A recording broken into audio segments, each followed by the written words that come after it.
A few years ago, members of the iRacing V8 Supercar community came together to articulate an idea. Then, on August 10, 2014, the V8 Supercars Online Premier Series had its first race day at Circuit of the Americas, and Madison Down claimed the victory.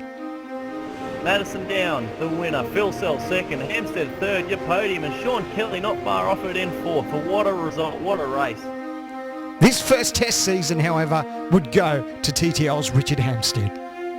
2015 was a defining year in V8SCOPS, the first year-long championship in iRacing V8 Supercar history.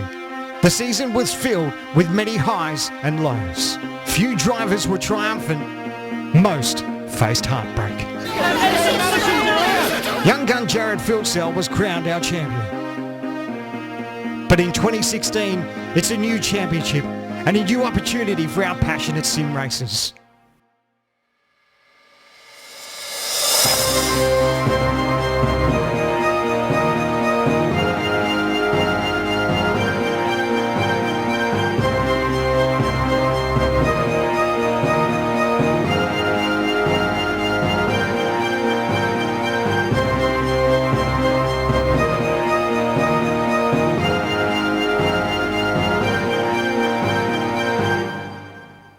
Who will be champion?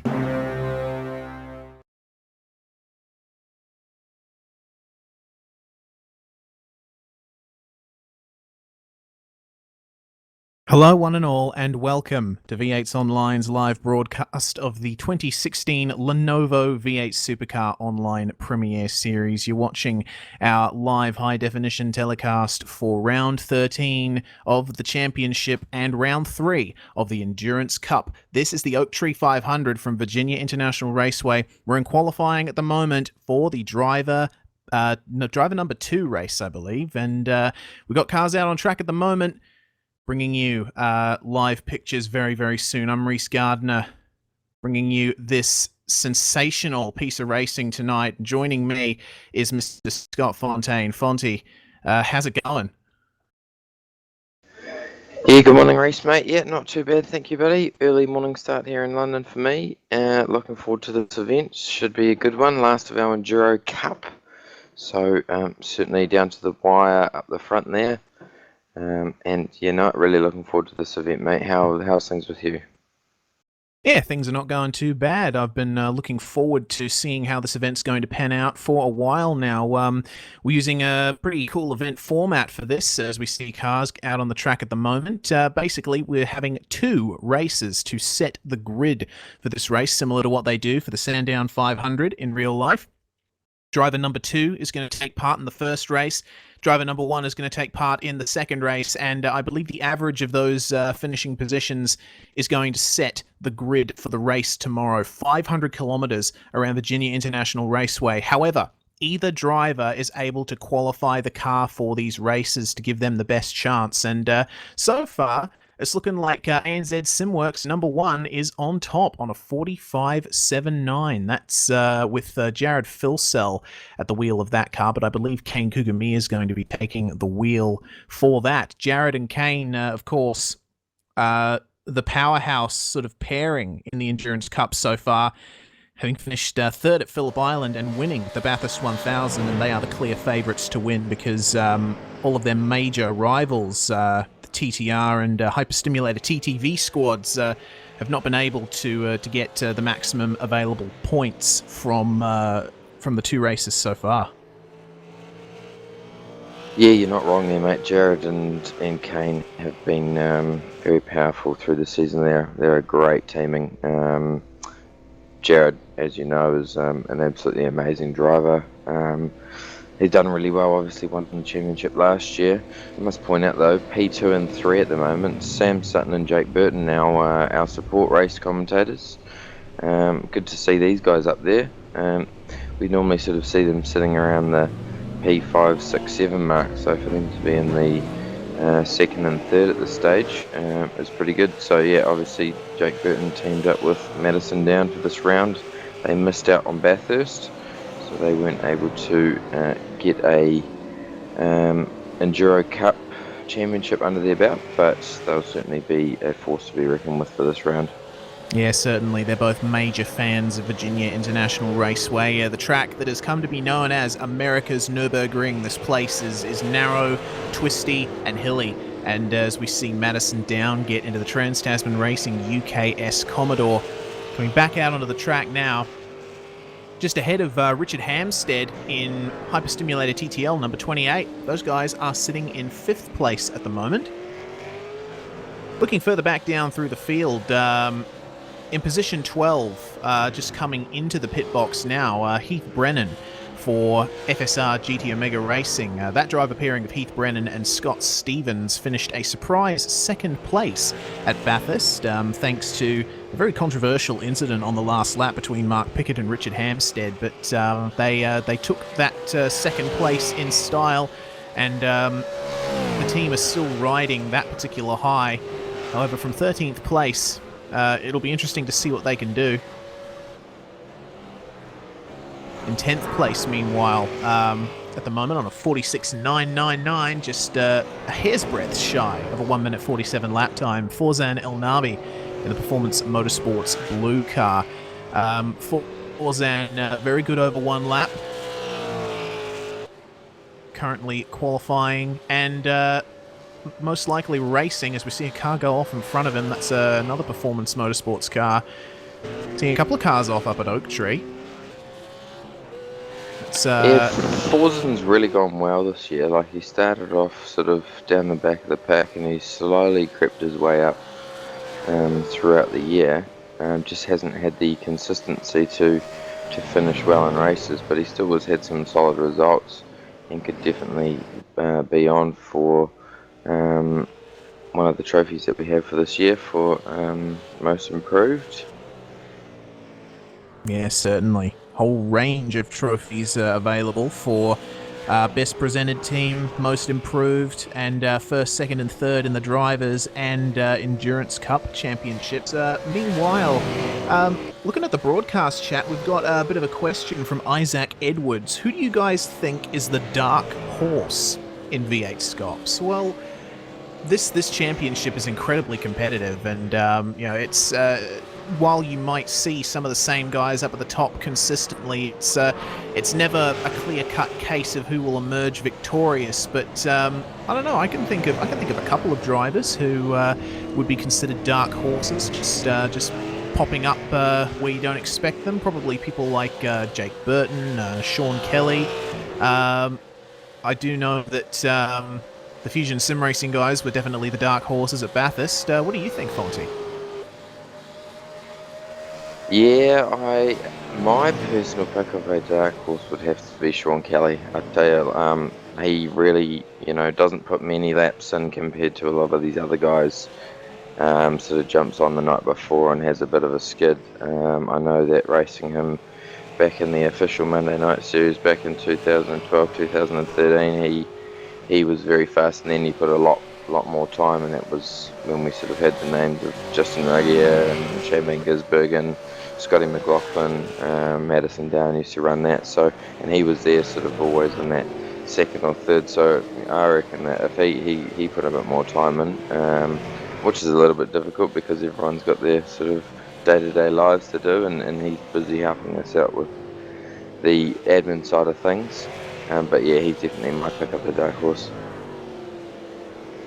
Well, there you go, Isaac. Those are our picks so far. As just seen, Josh Rogers has gone to the top in car number 92 on a 45.726. Now, Josh Rogers and Matthew Hill are the driver pairing in that particular car. They were not able to get proper Endurance Cup points at Bathurst or even finish, because neither of them could actually make it for the race, and Jason Dixon was filling in for Matthew Hill, and Josh Rogers was not able to jump on and actually take part in the race and complete his actual fair share of laps. So Bathurst was basically a write-off for the number 92 car.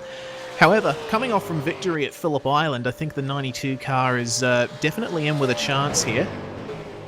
TTL, of course, very good with their setups and their overall driving skills. So Josh Rogers currently about 6 or 7 hundredths ahead of the time that Jared Filsell is set in car number 1.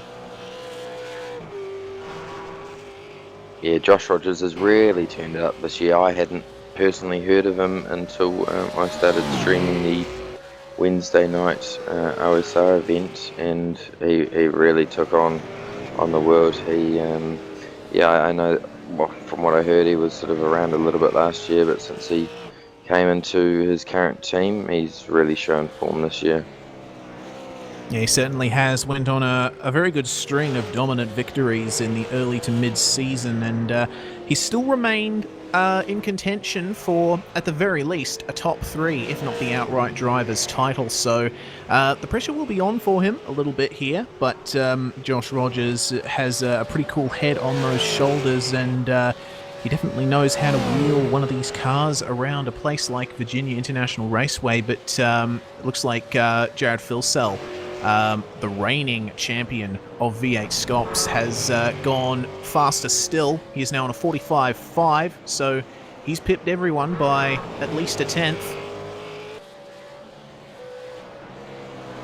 Yeah, so going back to Josh Rogers, he, as we just see Jared Filsell go off there in the turn with the car following him.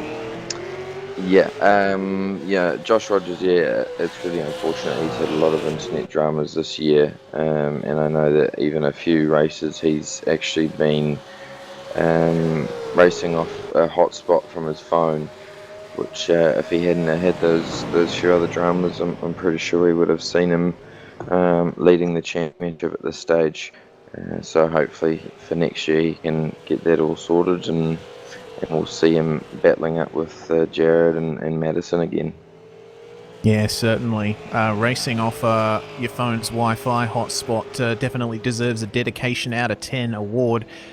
Looking further down the field, currently in 15th place, Laser Racing, the pairing of Michael Hammond and Jason Bentz. Hammond at the wheel of the 012 car, still running that retro Nissan livery on that Holden Commodore. Very nice looking piece of kit they've got there. And unfortunately, there's not as many entries in this race as we have seen in past rounds of the Endurance Cup, but still, 27 to 30 cars is nothing to sneeze at, and if you're in the top half of that field, you're definitely doing something right.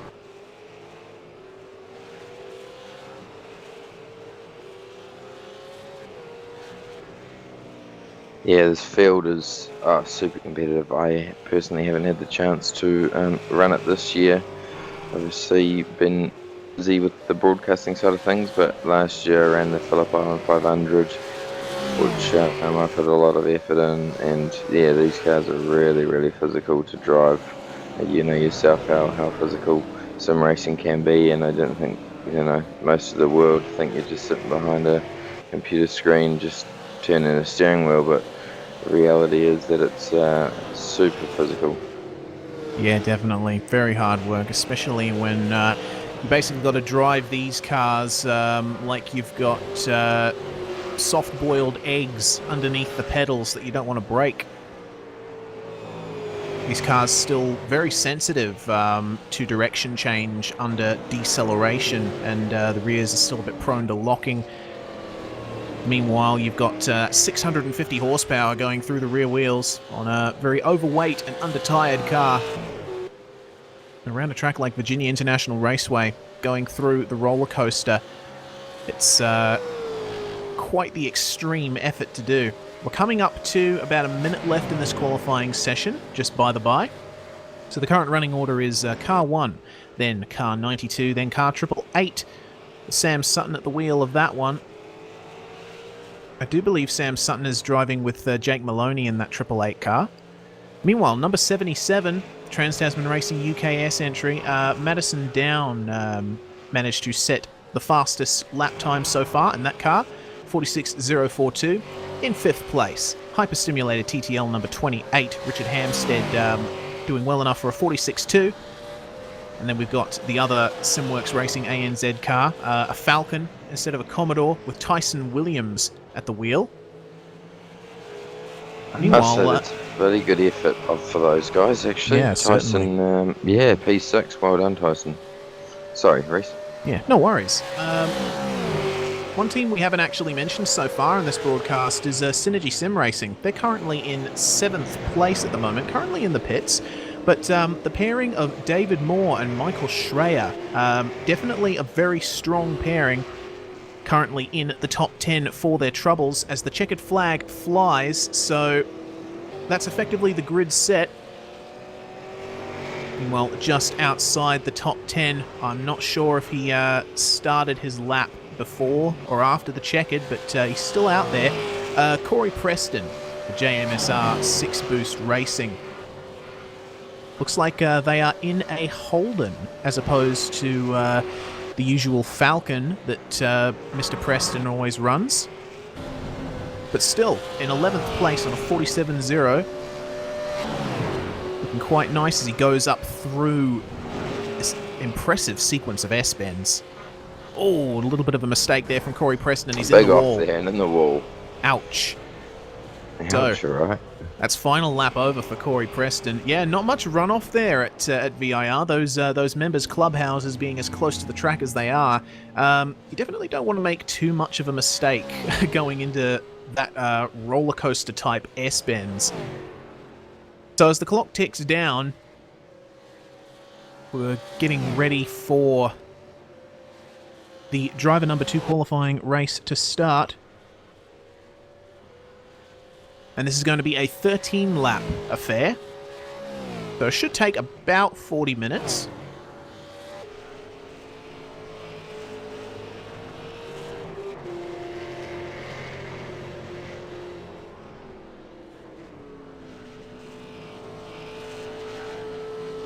So what we're going to be looking for is where these number 2 drivers are going to finish in this race, because they all want to finish as high as they possibly can in this race. It's not for championship points, it is simply to decide the grid. So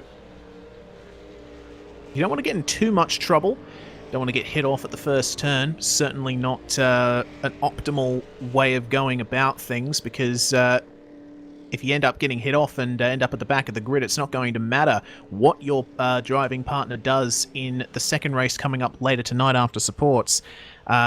It's going to be a compromised starting position nonetheless, so you want to be aggressive but measured in a race like this.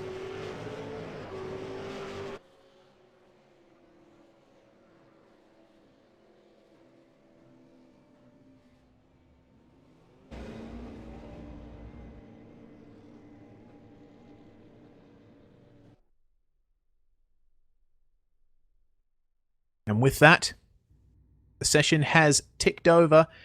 We're now in the race session, waiting for the drivers to jump out onto the grid. Going to be a bit I must ask, Reese, who's your pick for this one? Oh, geez. It's... I always hate these questions, Fonty. I'm always put in the spotlight and I'm not quite sure what to say, but, you know, I mean... It's going to be a battle between ANZ and Hyperstimulator TTV here. I definitely think so, because you know, Kane Kugamiya will most likely be taking the wheel in that ANZ car. Matthew Hill in the Hyperstimulator car, and they're both very good steerers. So I'd say probably.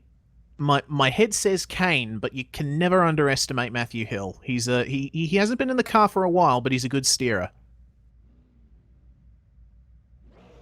Yeah, you're certainly right, mate. I'm going to throw it up there. Not putting any commentators' curse, but yeah, I think these front two are going to be racing pretty hard, and I'm not sure if Sammy Sutton's in the car in this one, but my pick will be for that car to take the victory. Jason Dixon is in car 888 pairing with Sam Sutton this race. So Jason Dixon, actually quite interesting now that I see that he is indeed driving. He was brought in to replace Hilly in car 92 at Bathurst at the last minute, and evidently TTL have been impressed enough by his driving that they've decided to sub him in for Jake Maloney in car 888. So congratulations, Jason. You were starting third in this qualifying race, but this start area at Virginia International Raceway, curving around a tree, going to be very hard both to put the power down and keep the car controlled as you go down to that hairpin first turn. And we go green. And it looks like it's going to be ANZ Simworks number 1 leading into the first turn, but we've got cars jostling around behind them for position. Right up the inside into 4th place. Who's that? Oh, and right off the track too. Tyson Williams. Oh, Tyson Williams going for the move at turn 1, but just... He's still sitting there, P4 though. Oh, and that's here we Kane go. off. Kane Kugamiya's off. Oh, this race is off to a fiery start already. Goodness me. What on earth is going on? So Kane Kugamiya now fallen behind Lee Ellis, who is in the Trans-Tasman Racing red car, and Jason Dixon is leading this race.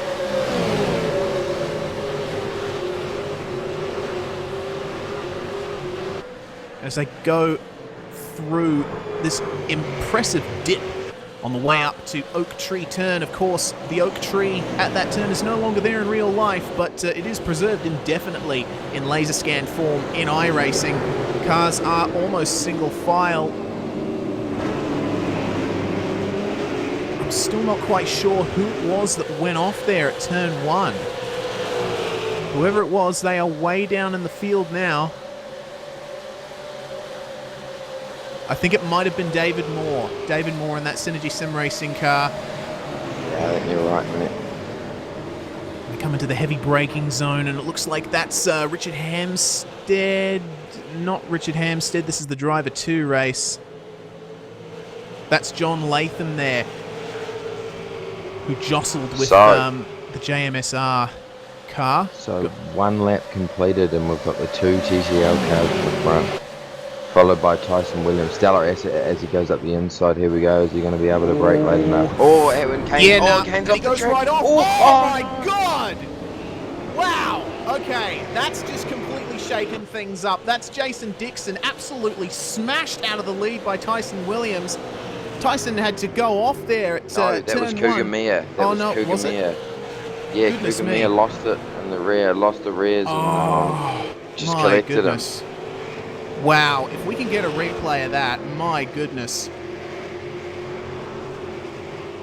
I'm not even sure how to react to that. That was just, how does that even happen? Yeah, we're gonna go back for replay.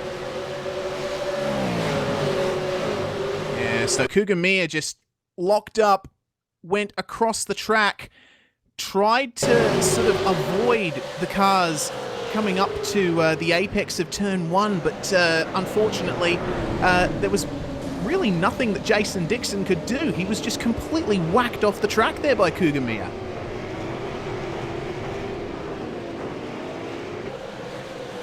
So with that, Tyson Williams is now leading this race, with Lee Ellis following very closely behind. And Lee Ellis, another dark horse, doesn't put much time in, but certainly has the pace to come through and win a race. Yeah, certainly. So that incident with Kugamiya, that has major ramifications for the starting position of the number 1 car, because we still have Jared Filsell to get in the car, and Kugamiya is going into the pits. That's going to have major implications for their starting position for tomorrow's race already. So massive drama here at VIR. And will they receive a penalty for that? Yeah, I would definitely say, oh, Kane didn't stop. He just went through the pits for a drive-through. Ah, really? Oh, Yeah. So he's received a drive-through from admin. He must have. I haven't got voice chat active, but it would make sense because he didn't actually stop in his pit bay. Still got a very damaged car. But wow, what an incident. Let's look back through the field. Jake Burton really pressuring Matthew Hill here for 3rd place as they come up through the S's. Jake, a massive fan of Virginia International Raceway. And Hilly, an extremely competent driver. Oh, as he goes for major drift action on the run up to Oak Tree. Sorry, Hilly, that was commentator's curse there, 100%. So Matthew Hill has now lost third place, and that's going to put Jake Burton into third. This is only these races are only to set the grid, and you'd think this was the last race of the season where everything was on the line. Oh, you would, mate, and it's on for 1 and 2. We've got Lee Ellis, Tyson Williams fighting it out at the front. The Falcon of the ANZ Motorsport and the legendary Trans-Tasman Racing. These guys, these teams have been at it for years and years, and it's great to see some sort of B-class drivers, or should we say, battling it out right at the front.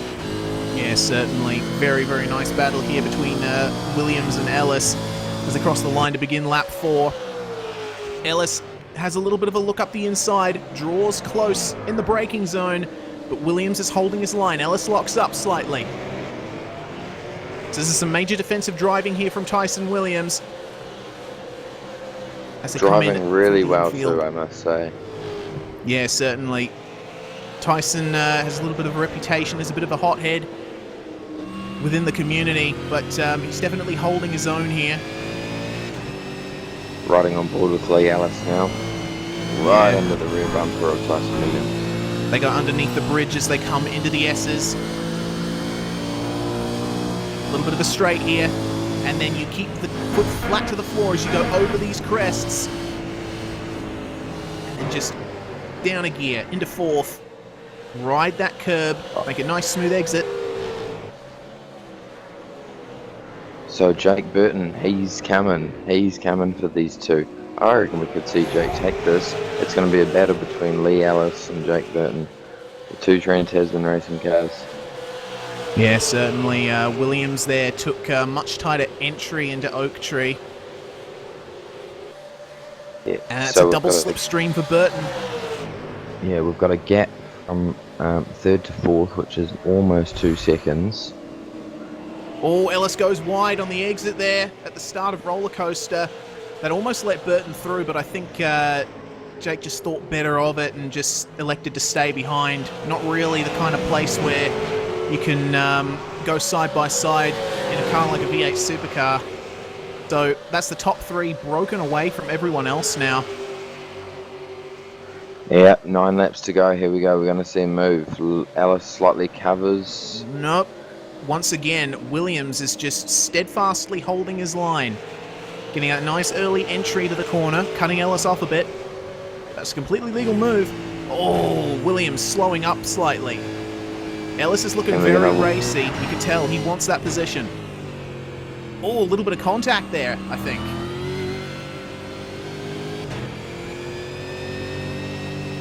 Yeah, absolutely nose to bumper. Coming into the S's once again. This is lap 5 out of 13. Jake Burton hanging back slightly, watching this unfold. See Ellis just moving around behind Williams' car.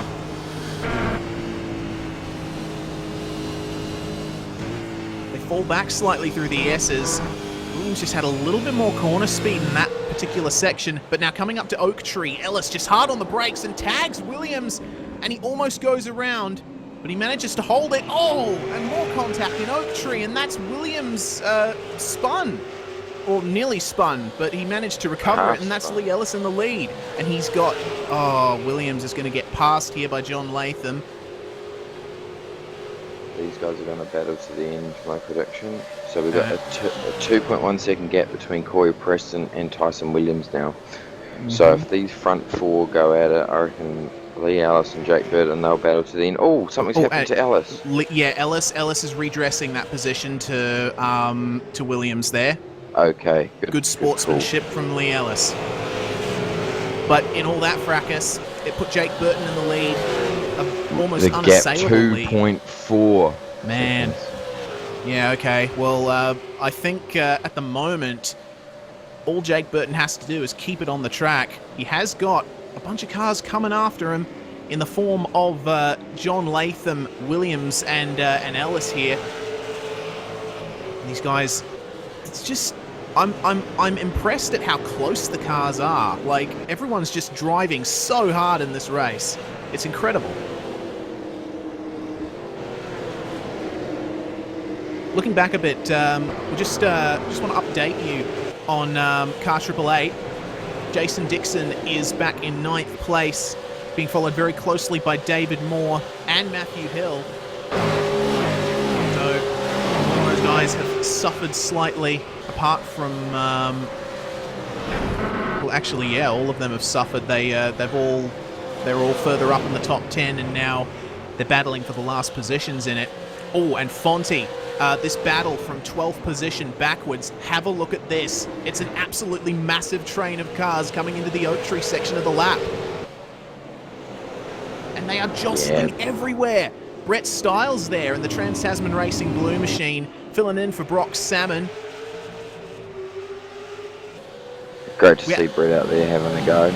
Yeah, we haven't seen Stilesy out on the track in a while, running his business, Hybrid Racing Simulations, providing sim racing hardware for people as they come down the straight.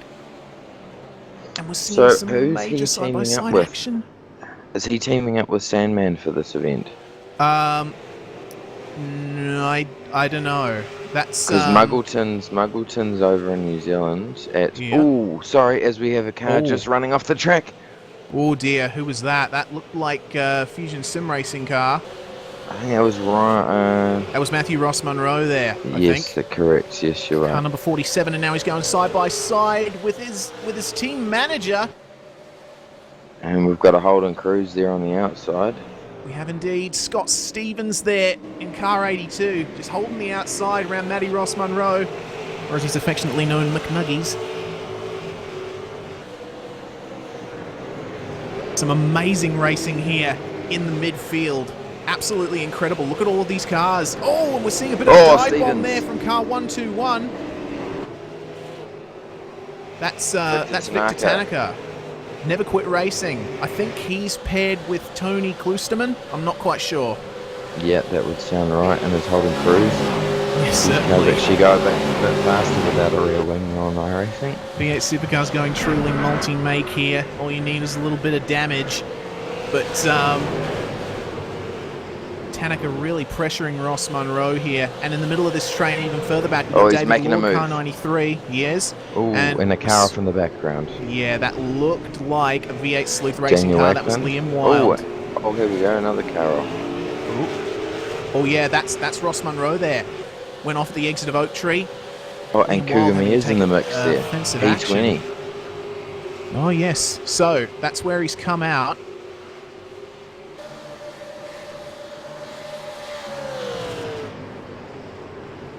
Kane Kugamiya on the back now of Daniel Ackland.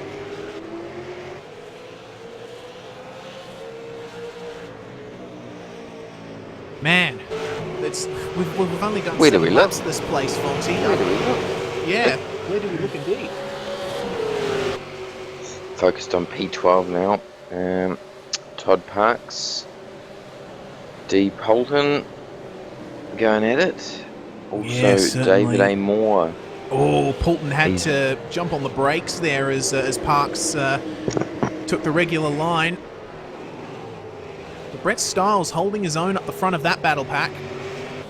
Michael Hammond. Oh, Tyson Williams off the track. Tyson Williams off the track. Yep, coming into the S's. He's crashed, is he?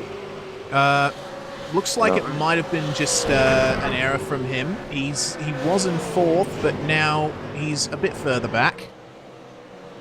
Wow. If we look out front, Jake Burton opened up a 5-second lead. This is great to start off his final round of the Endurance Cup. Obviously teamed up with Madison Dow, so these guys looking very powerful at this stage. Okay, and we've got a confirmation from Brock Salmon in the broadcast chat. Sandman is not racing this weekend. Brett is with Sean, as Brock has a problem with his left foot and won't last for an Enduro. So, Stylesy in that number 87 Trans-Tasman racing car, now under pressure from Todd Parks, coming into roller coaster at the end of this straight. Oh, Stiles makes contact with Parks. Doesn't give him any room at all, but Parks holds it round the outside. Incredible stuff, and that's the 717 car there. Poulton going through on Brett Stiles now. Coming up to the end of the lap, and Stiles is majorly flummoxed. He's offline. In that section of the track, you need to hold that consistent line, and Styles was just forced off it. So now Styles is under pressure from Matthew Hill. Coming into turn 1, but still, got to hand it to Brett Styles. He's certainly doing a very good job for being chucked into the deep end, as Brock Salmon says.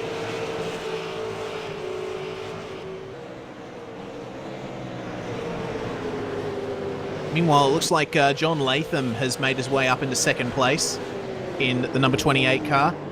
Still under pressure from Lee Ellis.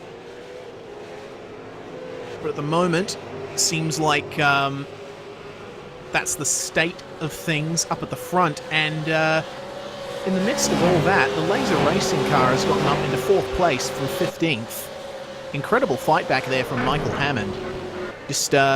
Just doing enough to avoid all of the carnage that's been happening on track at the moment. And that'll be a very good opening campaign in their quest to get a good starting position.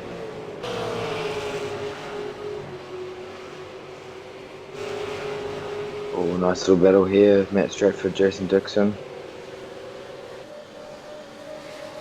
Number 888 car all the way down at the back end of the top 10. Dixon getting very, very close, and Tyson Williams is right behind them. Matt Stratford. We haven't focused on him very much this season, but he's doing a very good job there in the number 41 Performance Motorsports Ford. Here we go, battle on. 1 and 2nd and 3rd. Lee Second Ellis, and John 3rd. Latham. Oh, John both Latham off the track. Both of them off the track. Goodness me. So there was no contact involved in that. They literally just both lost it at the same time. Just locked the rears. Michael Hammond to P2. Goodness me. This race, what can you say? Oh, I think it's great, mate. Yeah. I think we're going to see Michael Hammond finish on the podium here. Yeah, that's incredible stuff there from Michael Hammond. Just stay out of trouble where others have not been able to. But that was very, very strange there. Both John Latham and Lee Ellis, both very experienced drivers. And to just see them both lose it in the same place on the track like that is bizarre. They must have hit some oil, mate. Oh, yeah, no doubt.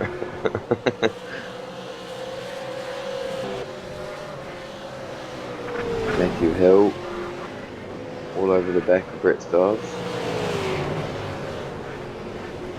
And fantastic racing here once again. It's a shame though for Hilly. After starting second, now down and battling for 12th position with Brett Styles. And meanwhile, a bit behind them, we can see in the 997 machine, Ryan Shelton, the Performance Motorsports Red, up to position 14 from 20th. Fantastic job there from one of our resident North Americans. And of course, Ryan runs a Twitch channel under the name of Haystack, where he streams his races, so be sure to check him out.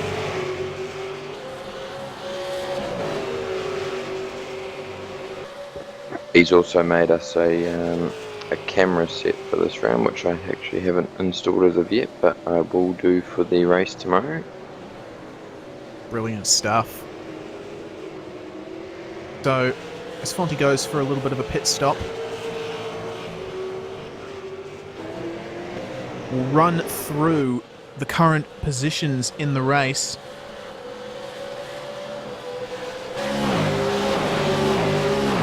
So out in the lead, we've got number 77, Jake Burton at the wheel of the Trans-Tasman Racing UKS car. Laser Racing in P2 there. Michael Hammond doing a stellar job. Hyperstimulator TTL, number 28. As we see him move there, Lee Ellis just going for the move there on John Latham, slamming it up the inside at Oak Tree Corner. So that's promoted Lee Ellis up into 3rd position. So now the battle is on for 4th, 5th and 6th. So John Latham, David Moore, and now Jason Hyde as well involved in all of this. In 7th place, we've got number 41, Performance Motorsports. 888 is running in 8th position. Jason Dixon really not having a good day out there. Position 9 is Tyson Williams in the Simworks Racing ANZ car. Synergy Sim Racing 2 in 10th place, up from 17th. In the number 25 car, Todd Parks. And that is your top 10.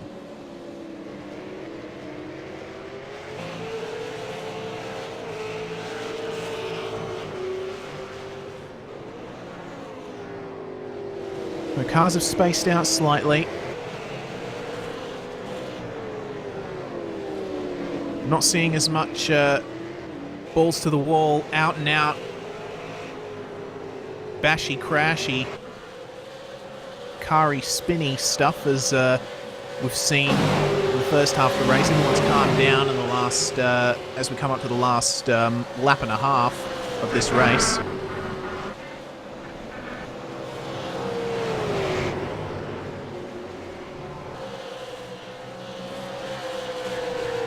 We're focused on Jason Hyde at the moment, our director being absent for the next couple of minutes, but I will update you on what's happening up the front. Michael Hammond is coming under pressure from Lee Ellis for 2nd place once again.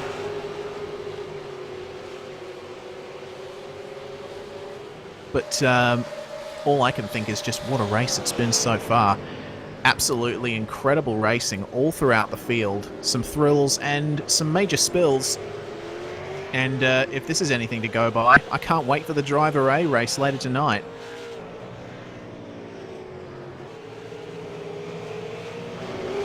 But Jake Burton has started his last lap up the front. Really good job here from the West Aussie. Taking car 77 through the opening part of the lap. But what we should really be looking at is this battle for 2nd place backwards. Some absolutely immense racing in this particular part. It seems to be the race that nobody wanted to finish on the podium for. Oh, and I see a little bit of a slide there from Lee Ellis. Coming out of the slow infield part of the course.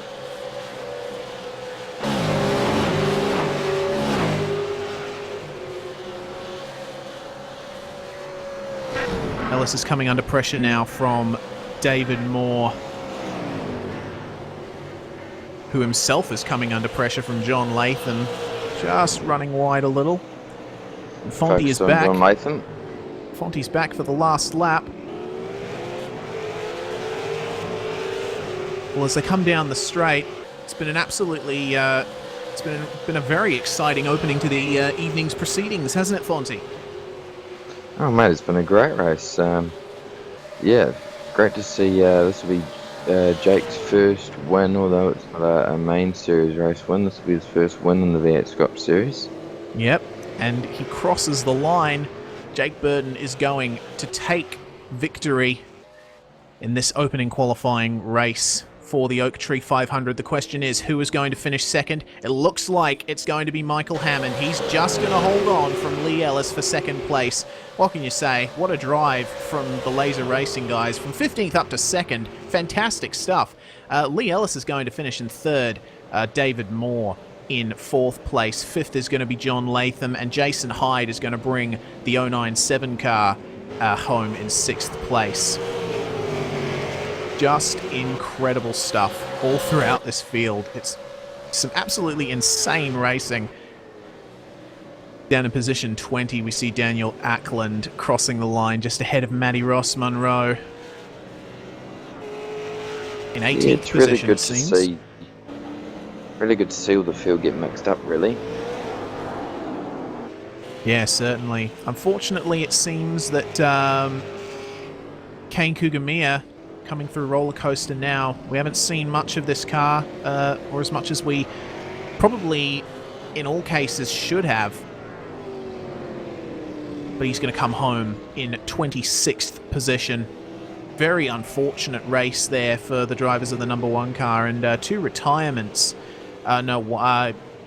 Yes, 1 retirement, and that is the JMSR 6-boost racing car number 98, Corey Preston.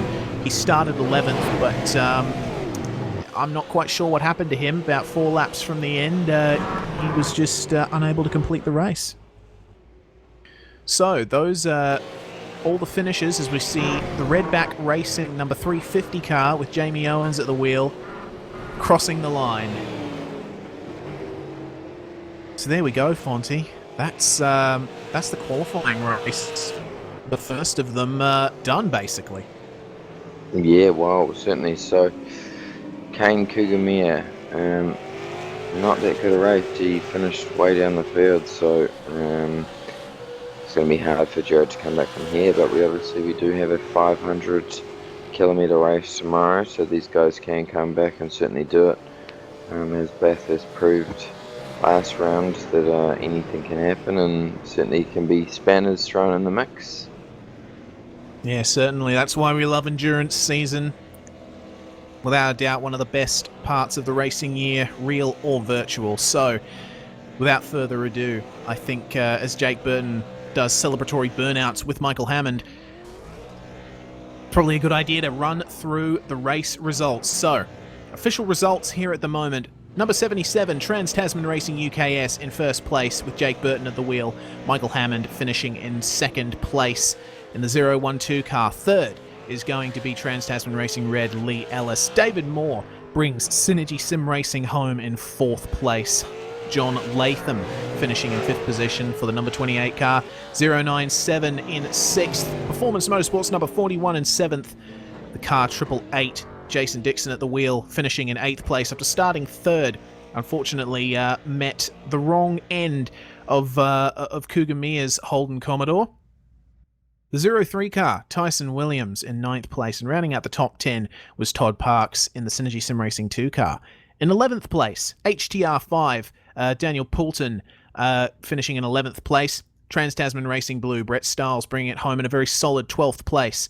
Number 92, Matty Hill coming home in 13th place. Evolution Racing Australia, number 5 there. Seems to have been Tom R. Jones at the wheel of that car, coming home in 14th place, up from 28th. Magnificent drive from those guys. V8 Sleuth Racing, number 808 in 15th. 16th, FSR GT Omega Racing. Will Dodd bringing car 4 home there. Never Quit Racing. Victor Tanaka brings that home in 17th. 18th, Synergy Sim Racing 3. FSR Dayco Motorsport number 47 in 19th. And rounding out the top 20 is going to be the FSR GT Omega Racing number 93 entry with David Lord at the wheel. In 21st place, Evolution Racing Australia 226. Stablemate the 026 finishing in 22nd. 23rd, number 82, FSR GT Omega Racing. Unfortunately, Heath Brennan unable to finish in the position he started in, which was 14th. Performance Motorsports Red finishing 24th. Performance Motorsports Green in 25th. And way down at the back of the field, the last car to finish on the lead lap, ANZ Simworks number 1. What can you say? That race just went absolutely horrifically for the favourites to win the Endurance Cup. And our only retirement of the race, number 98 JMSR 6-boost Racing, and then finishing 5 laps down, the number 350 Jamie Owens in the Redback Racing 350 machine. So, there we go. Oh, man, what a race, Fonty. What an exciting race, mate. Yeah, as I was saying before, it's really throwing a spanner in the mix. Good on Jake for winning his first V8SCOPS race, although it isn't a main race, but still something to be proud of. I'd certainly love to win a V8SCOPS event or a race myself. But good to see Michael Hammond and Lee Ellis up there as well. Also John Latham finishing 5th, and David A. Moore, he's got to be happy with that one. So yeah, really good race, mate. Looking forward to this next one. Yeah, certainly. But of course, we have our support races coming up very, very soon. Starting off with the Super Skip support race in the Skip Barber Formula 2000s around Virginia International Raceway. And then we have the Super Cup with the Roof RT12R C-Spec cars taking to the track, both in some very short, very exciting races. So we'll be getting ready for that very soon. I'm going to be racing in the Skippy race, so it's time for me to jet off and start preparing for that. And we'll go on a quick break. We'll be back very, very soon. You're watching the Lenovo V8 Supercar Online Premier Series. This is qualifying day for the Oak Tree 500 at Virginia International Raceway. V8's Online, the best race here. We'll see you again soon. A few years ago, members of the iRacing V8 Supercar community came together to articulate an idea. Then, on August 10, 2014, the V8 Supercars Online Premier Series had its first race day at Circuit of the Americas, and Madison Down claimed the victory. Madison Down, the winner. Phil Self second. Hampstead third, your podium. And Sean Kelly not far off it in fourth. For what a result, what a race. This first test season, however, would go to TTL's Richard Hampstead. 2015 was a defining year in V8SCOPS, the first year-long championship in iRacing V8 Supercar history. The season was filled with many highs and lows. Few drivers were triumphant. Most faced heartbreak. Young gun Jared Filsell was crowned our champion. But in 2016, it's a new championship and a new opportunity for our passionate sim racers.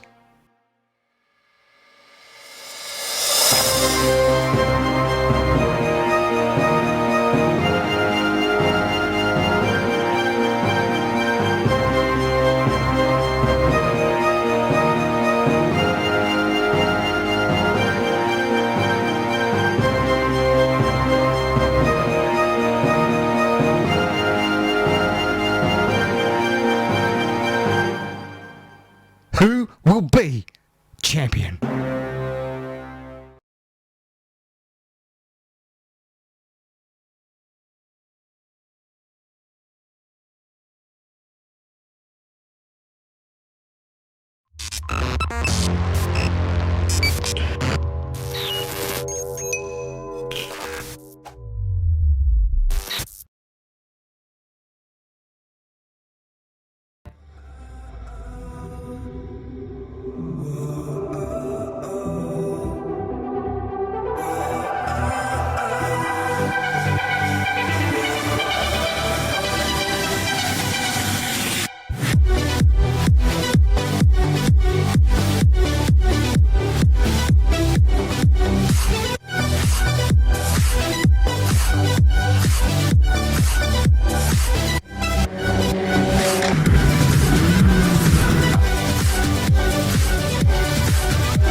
iRacing is the most accurate online racing game and simulation available to the general public. The iRacing service allows you, the race fan, the real-world racer, the race enthusiast, the gamer, to race virtual replicas of real-world cars and at real-world, world-class racetracks. iRacing laser scans all of its content to millimeter accuracy, which gives you a digital replication of that car or track. Whether you want to race for online championships, race your buddies in a league, or test for an upcoming real-world race, iRacing has what those sim racers, gamers, race fans, and real-world racers are looking for. Unparalleled accuracy with loads of fun, wheel-to-wheel excitement.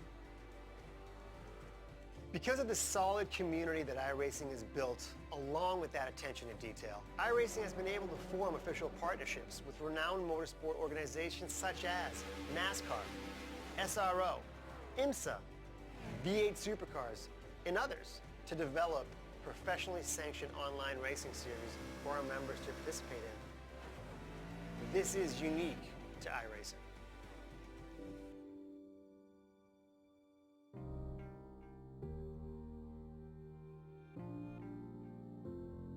When we started iRacing, we kind of fundamentally wanted to take a different approach with licensing and treat them more like partnerships. You know, for instance, NASCAR was one of our first big partners that we brought in, and it's a great way to market your product. There is a growing sense that the virtual space is a great way to interact with the fans of your real-life series. Simulation in itself is just becoming more and more popular in the real racing world, and it's natural to think that to be successful in the real world in these racing series, you're going to have to be up to speed with simulation at this point, because that's the only way that you can actually get any testing done. One of the things that we've realized in partnering with iRacing is that it allows us to expose the sport to a much broader audience than we've ever had the ability to reach out to. Not many people have the opportunity to drive a race car. iRacing breaks down those barriers and lets you do that.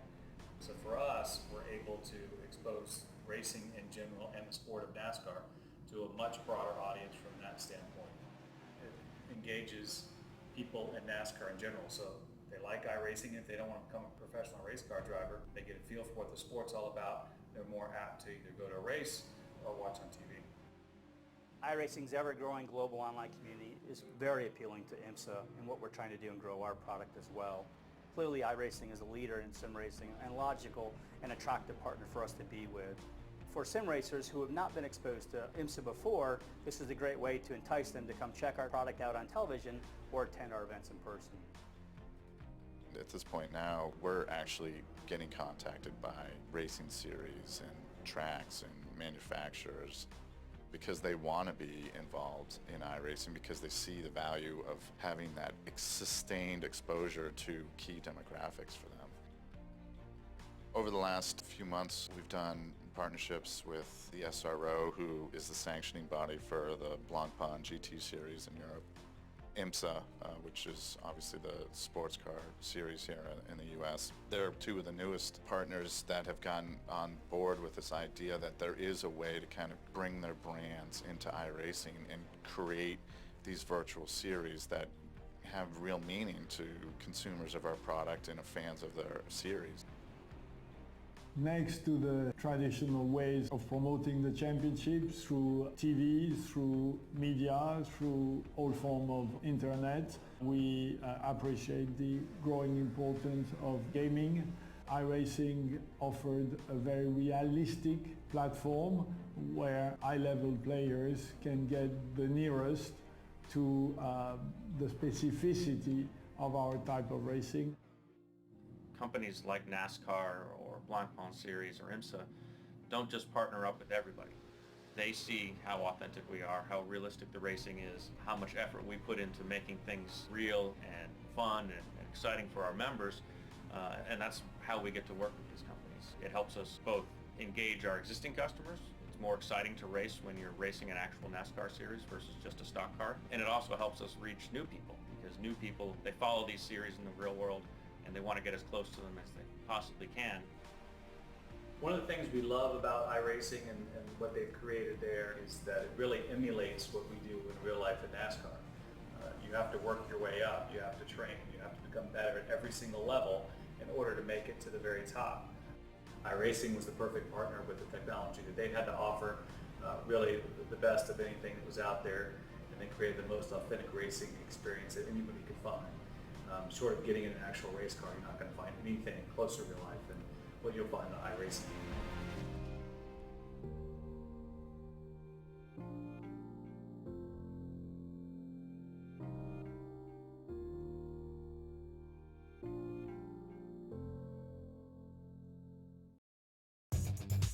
Simulated racing can be awesome, but it can also be kind of a free-for-all. Interestingly, auto racing faced the same problem in its earlier days. Whether it was on the back roads, the beaches, or the city streets, the racing was fun. But there was always a certain level of chaos and danger, until some folks came along and put some order to all of this.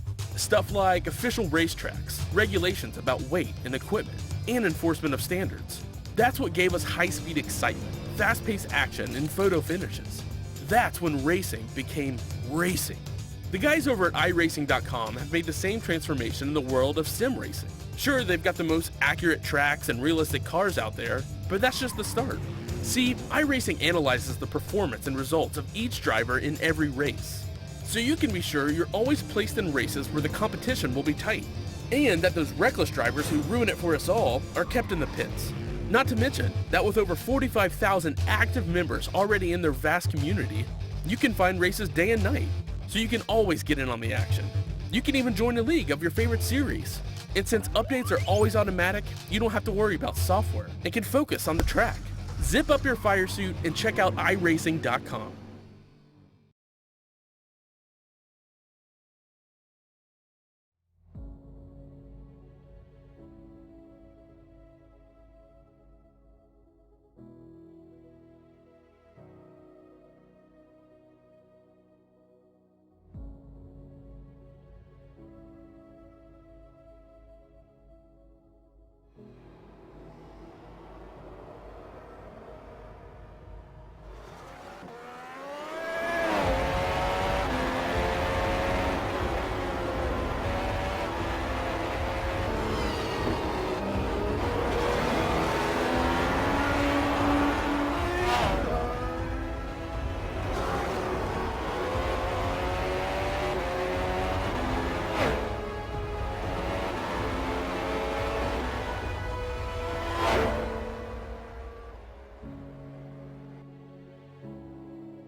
Hello and welcome back to V8sonline's live coverage of Night 1 of the VIR 500. I'm here back with the man Scott Fonty Fountain here for the Super Skips. We're here for VIR and it's going to be a 10-lap race here, Fonty. Going to be a nice exciting one, mate. These cars awesome fun to drive. A lot like Formula V's, which I know you've raced over in New Zealand back in the past, so fun little car to race.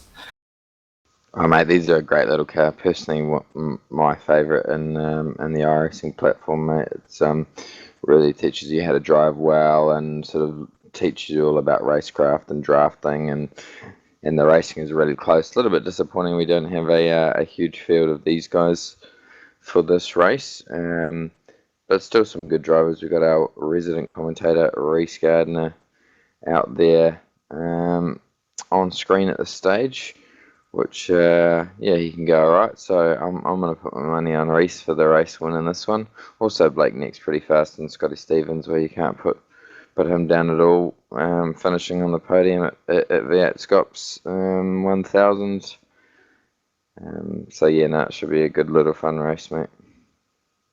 That's right, and this is a very Fusion Sim Racing dominated field. Obviously, Blake Neck up on pole, but in terms of the Fusion Sim Racing guys, Kurt Stenberg P2, Reece Gardner P3, Scott Stevens P4, David Lord P6, and very, very quick guy, Scotty Harris is actually unqualified at the moment, also for Fusion Sim Racing, so they cover about 75% of this this very small field, but Scotty Harris, a guy that I met and actually went go-karting with Madison Down, Richard Hampstead and Lee Ellis a few weeks ago. So, yeah, very, very quick guy, so maybe just trying to have a little bit of fun from the back. But that is quali over, so our pole sitter, Blake Neck.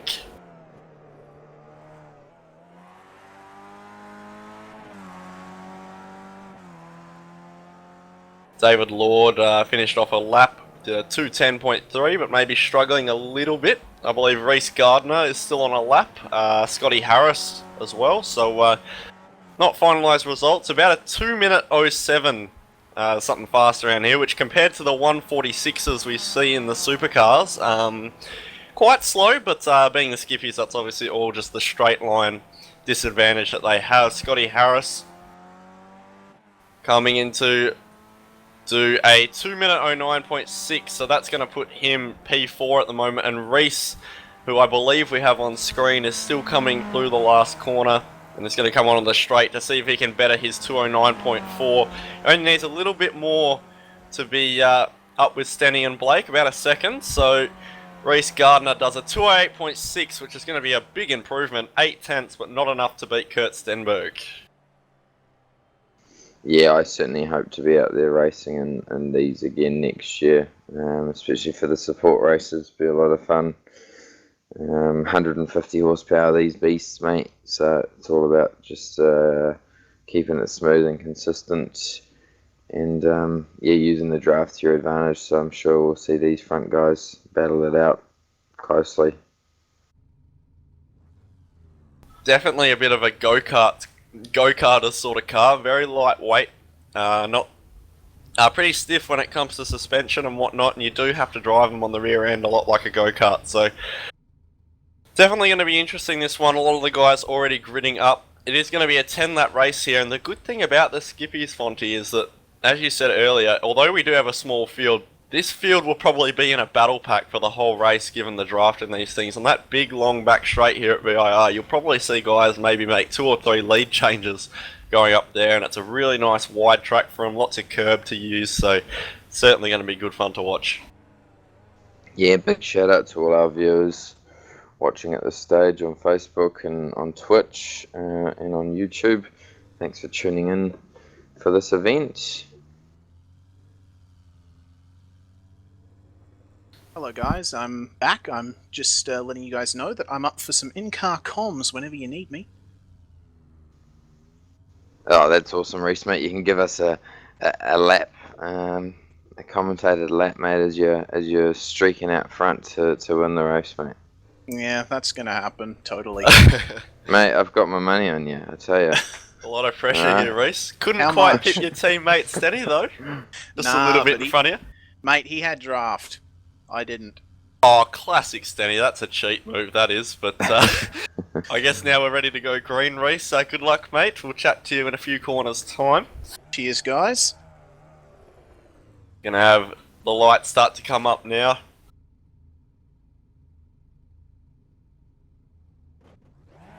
Revs rising. That's the red lights. Green flag, and away we go. Good start from Reece in P3 actually, but Scotty Harris probably the winner of them all in 4th. Kurt Stenberg's going to slip in behind Blake Neck there. We're going to be relatively single file at the front. Scott Stevens has a little bit of a run on Scotty Harris. He's going to have a look into turn 1. Nearly getting in the back of Reece Gardner, and Scotty Harris is off. Scotty Harris has been caught out with some cold tyres, as has David Lord. They're going to fall all the way back. But Blake Neck leads into turn 4 with Reece Gardner and Kurt Stenberg too wide. It's close between the FSR teammates. Stenny's going to still be there coming into 5. Yeah, these guys are going to want to use this to their advantage and work as a team to be able to catch Blake. I know that Blake's very fast in the Skip Barber, and if 2nd and 3rd can use this to their advantage, they'll be able to catch him back up and and get on the back of him. You've generally got sort of about 1.2 seconds that you can stay in the draft in these cars. So Kurt Stenberg currently sitting about 2 seconds behind Blake Neck. So yeah, they're gonna want to work hard together to stay in that draft. And we saw just after Stenny passed him, Mr. Reece Gardner made a little bit of a mistake and allowed Scott Stevens to get back past him. Then another little one through the top of the hill in the S's. Reece, a bit of a tough first lap, mate. Yeah, just a bit. Didn't quite want to go side by side with Stenny for that long, so I figured I'd just let them through. But now I'm in the draft of Mr. Stevens. Goodness me, I did not think the draft would be this great. Goodness me, we've still got about half the straight to go. Hi, Scotty. Wow, all right. Live commentated overtake by Reece. Is he going to defend? Whoa, dear. Goodness me, these cars are skittish under brakes. Oh, dear. Don't want that kind of line. But I'm back in third. Literally got a live commentated overtake there from Reece Gardner, boys. So now he's going to look at Chase. Almost a live commentated lose it moment. It's alright, Scotty Stevens slightly off the track. Alright, well, now I guess it's me and Stenny with the draft working together to try and catch Mr. Neck here. Yep, work together, guys, but that's it, mate. Work together, you can catch him. Where's Stenny braking? Okay, a little bit earlier than me.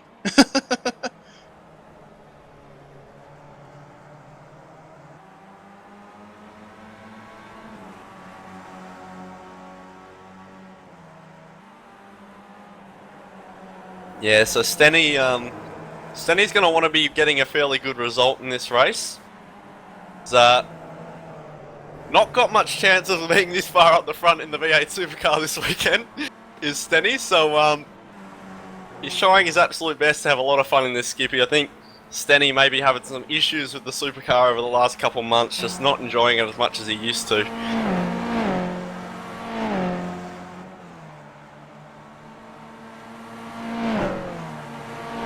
Blake Neck now stretched out to a almost 3-second lead now. 2 minutes 16.0 was his first lap. Next fastest was Stenny on an 18.4, so Neck is absolutely flying.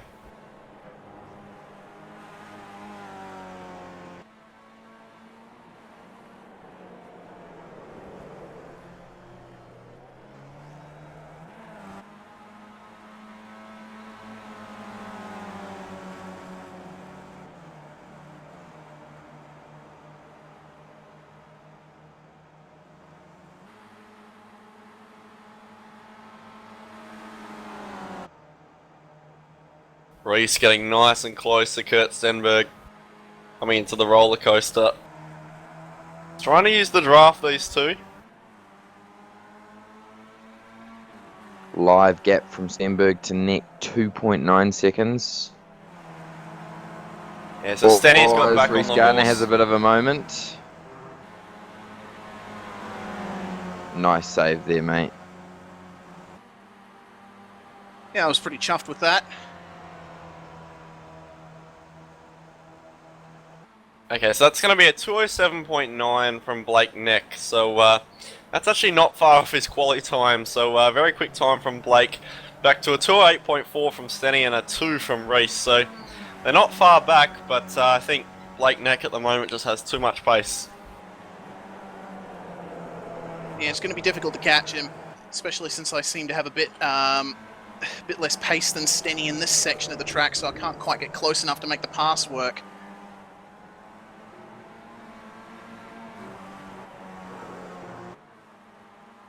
You need some Fonty's driving tips of the Skip Barber, mate. Oh yeah, well I'm open. Seen some Mate, old to footage. tell you in private.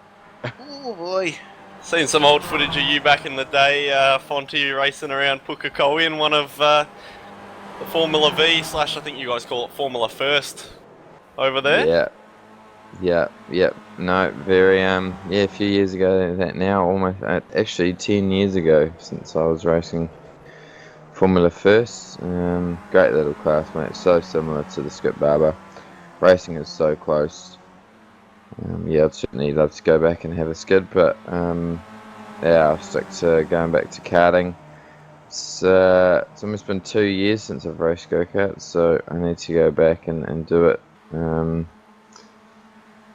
actually getting pretty close. They have the finals for the Ferrari Simulator Challenge, which I partook in while I was away at Italy a few months ago, and I'm currently sitting P6 for that. So the top 15 go through to the finals, which I'm quite excited about. So hopefully I do make that. That's cool, Fonty. I can't say I've ever heard of it myself, but I'm assuming it's a little bit of a mini GT Academy sort of deal. And while we're talking about that, we're actually seeing the two teammates fighting over second. Reece Gardner had a move up at the roller coaster, and now Stenny's having another look, and he's going to get it done, but that's very deep from Stenny. Managed to Pulls pull it it up, though.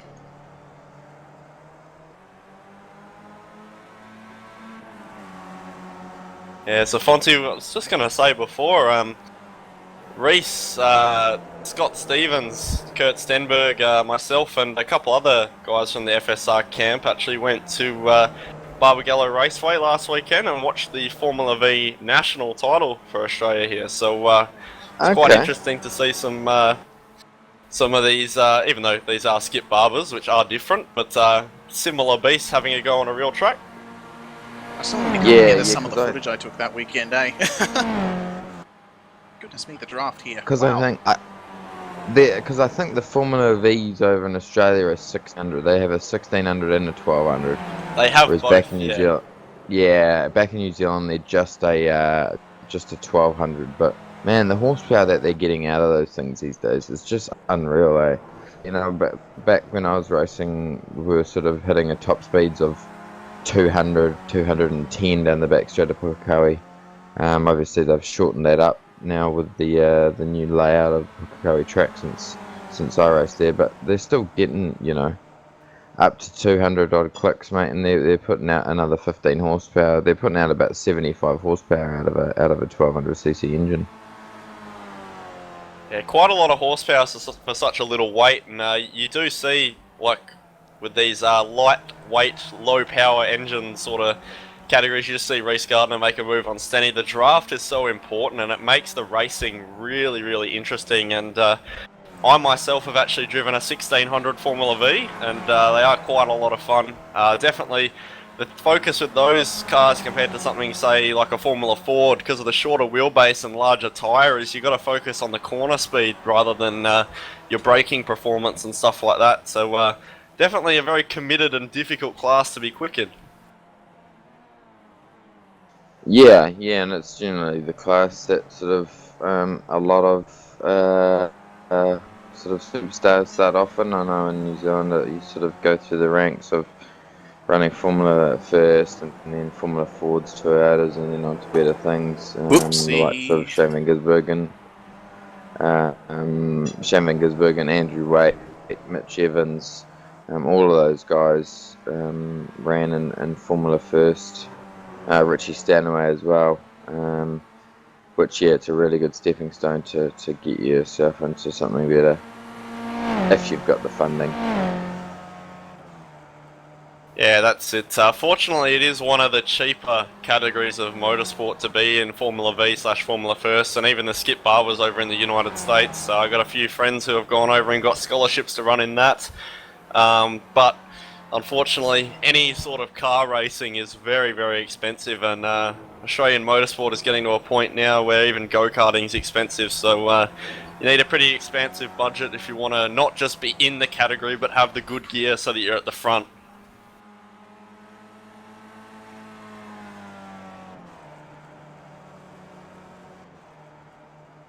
So, looking back at this race, Blake Neck has extended a 3.9 second lead over Kurt Stenberg.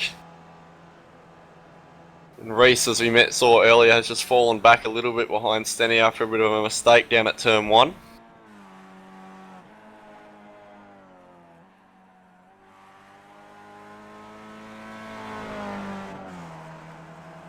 I'm starting to lose a rhythm, guys, as I go off onto the grass. A little bit of lawn mowing, bit of extra cash. We're going to take a lap on board with Reese Gardner. Right in the middle of your rhythm, Reese. Take us on a lap. Alright, well, Virginia International Raceway. Not my favourite racetrack in the world, but in this one it's kind of fun. Just brake between the 3 and the 2 marker, flipping the throttle down into second gear, ease the car in. That's where the apex of the corner is, where the curb ends. Keep it nice and tight here to the right side of the track. Up into fourth, flat through here, stay a bit wide, down into third. Let the car just ease itself in there. Brake a bit later than you think you should, down into second, hard turn in. Make sure you line up this exit nicely. Up into third, lift off a bit, let the front of the car grip up, ride these curbs. And then it's flat out through here, under the bridge. Shift up into fifth about here. Push the wheel back onto the desk slightly. Then it's flat out through here, over the crest. Don't use too much of those curbs, otherwise you'll spin. Got to lift off on a V8 through here, but it's flat in the skip. Brake a bit late into fourth. Ease the car in once again. Down through the dip. Brake at the 2 marker. Down into... Oh, I think I shifted down a gear too far there. But into first for Oak Tree. Slam on the throttle. Very crucial to get a good exit here.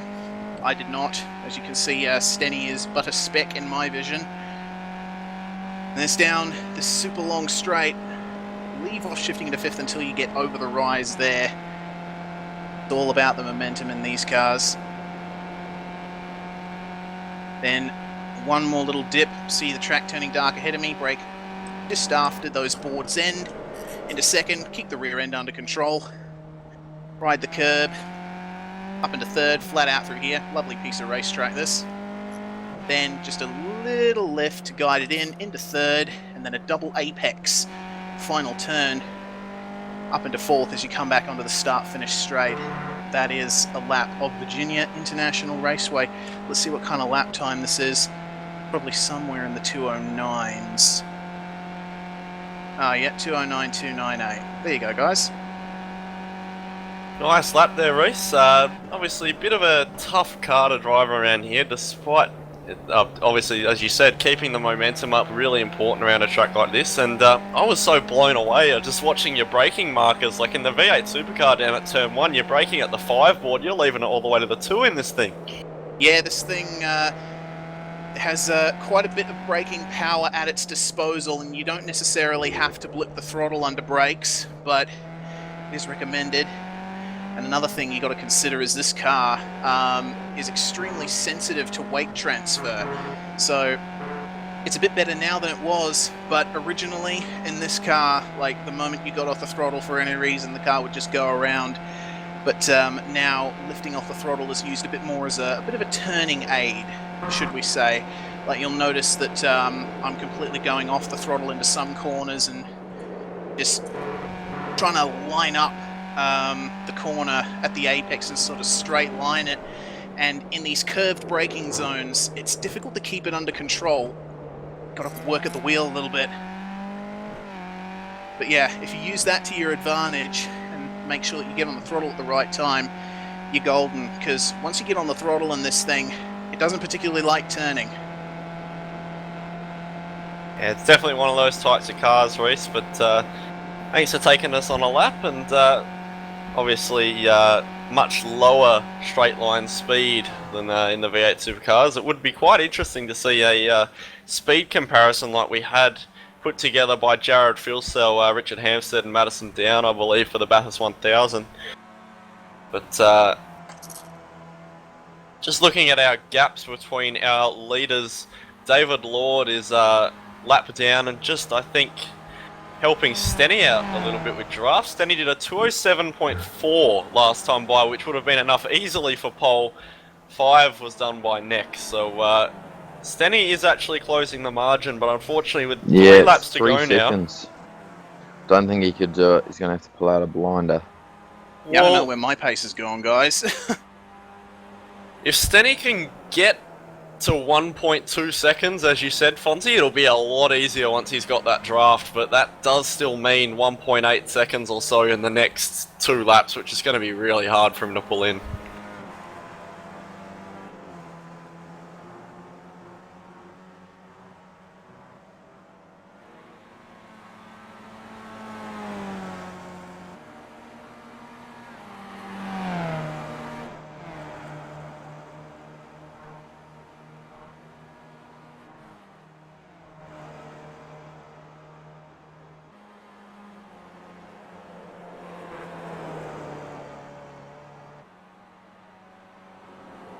course, we must remind our viewers that just after this we're going to have our third and final race of the Enduro Cup for our Porsche Super Cups.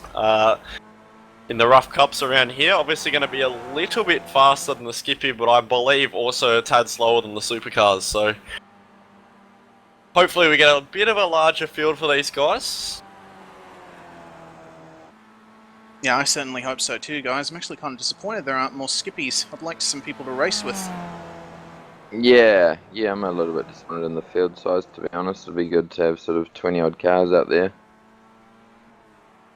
I think a big part of it as well, guys, is obviously, like even myself, I signed up for the Skippy and did race it at Phillip Island, but we're coming down to crunch time in terms of the V8SCOPS season, so a lot of the guys aren't really putting time into other stuff. They just need to get laps in, a lot of the co-drivers in particular, to try and push. So myself, Matthew Hill, and Kane Kugami are three guys that are going to be very crucial when it comes to championship for the main guys in terms of the front runners. So a lot of guys putting a lot of effort in the V8 here. V8's a lot harder to drive around VIR than a lot of other cars. So 2 to go now for the Skippies, but can understand a slightly smaller field size.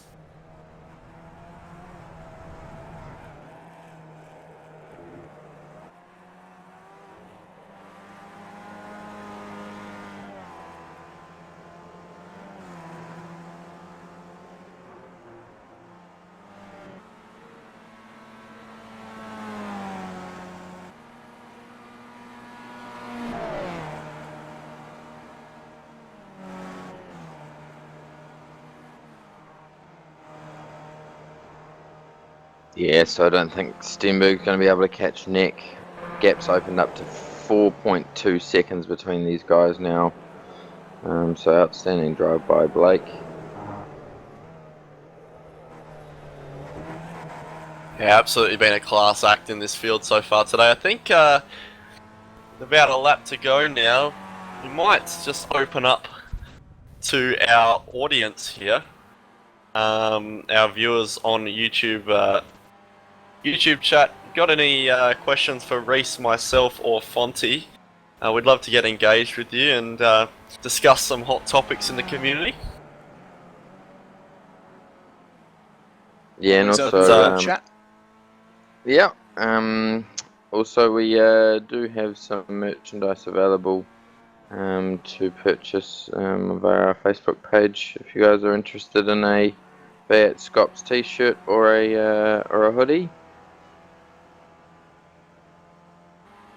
Yeah, definitely some cool looking gear over there, Fonty. But Blake Neck has just begun his final lap, this 10-lap race here at Virginia. White flag, boys. As has Reese, as we've just heard.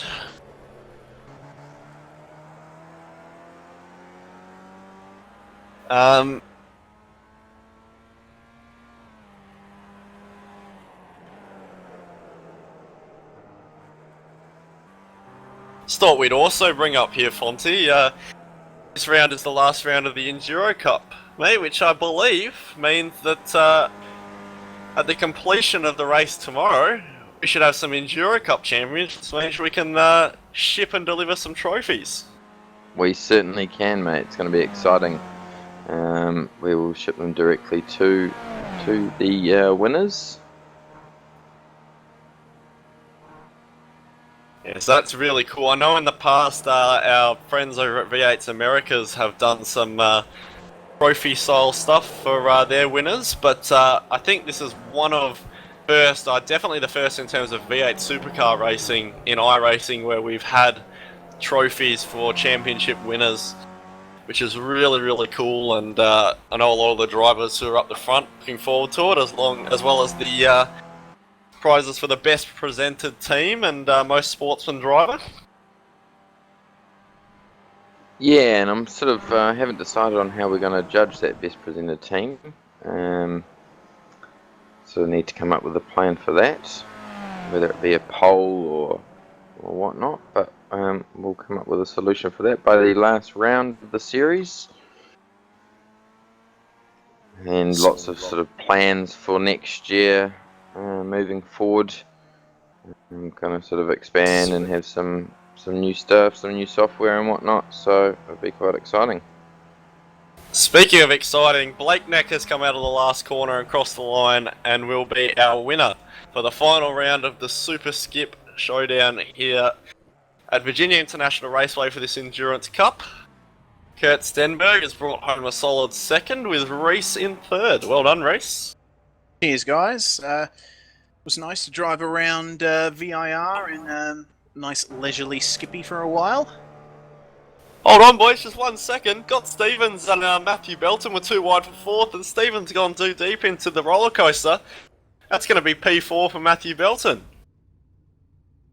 little bit of last minute action here at VIR.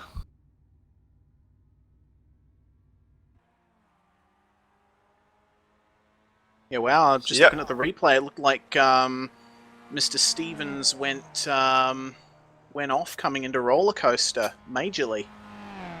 He's actually come into the pits and not crossed the line, which is unusual. He'll still get P5 though, so take a little bit of a look at our full results now it's all come to a close. It's going to be Blake Neck in the 042 Skip Barber taking the win dominantly over Kurt Stenberg for Fusion Sim Racing in second, 5 seconds back.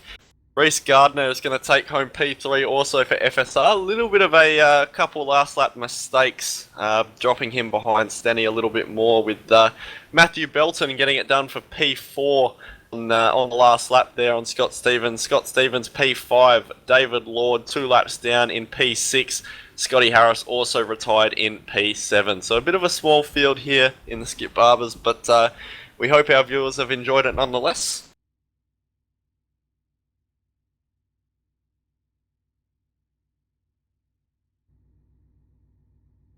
And believe, Fonty, we've actually had our first question from the YouTube chat. Isaac Edwards has asked, what do you think of the move that Scotty Mack put on at the Gold Coast? What a move that was, though. Oh, well, mate, a little bit biased because, you know, I know Scotty quite well, but, oh, yeah, hey, he's got some great form, that boy. Certainly did a bit better job than what Wincap did on him. But yeah, no, great race. I didn't actually get to watch the whole race, but no, it was certainly that Gold Coast event's a really, really cool event. One that I'd love to go and watch myself. Yeah, it definitely showcases in the V8 supercars the sort of commitment required through some of the curb sections, such as that 7 to 10 S's section by the beach there, which is really cool. And yeah, I think the funniest part about that McLaughlin move was the interview afterwards, actually, where he joked around with Whincup about the move being on, which I thought was some good banter between the guys, showing that there was no hard feelings, which is good. But that's going to be us done here for the final round of the Super Skip Challenge here at VIR. Just think we might go to a quick break before we try and get on board with the final round of the Porsche Super Cup here in the Lenovo V8SCOPS. So you're here for VIR round 3 of the Enduros and round 13 of the Championship. We'll be back in a sec. A few years ago, members of the iRacing V8 Supercar community came together to articulate an idea. Then, on August 10, 2014, the V8 Supercars Online Premier Series had its first race day at Circuit of the Americas, and Madison Down claimed the victory. Madison Down, the winner. Phil Self second. Hampstead third. Your podium. And Sean Kelly not far off it in fourth. For what a result. What a race. This first test season, however, would go to TTL's Richard Hampstead. 2015 was a defining year in V8SCOPS, the first year-long championship in iRacing V8 Supercar history. The season was filled with many highs and lows. Few drivers were triumphant. Most faced heartbreak. Young gun Jared Filsell was crowned our champion. But in 2016, it's a new championship, and a new opportunity for our passionate sim racers.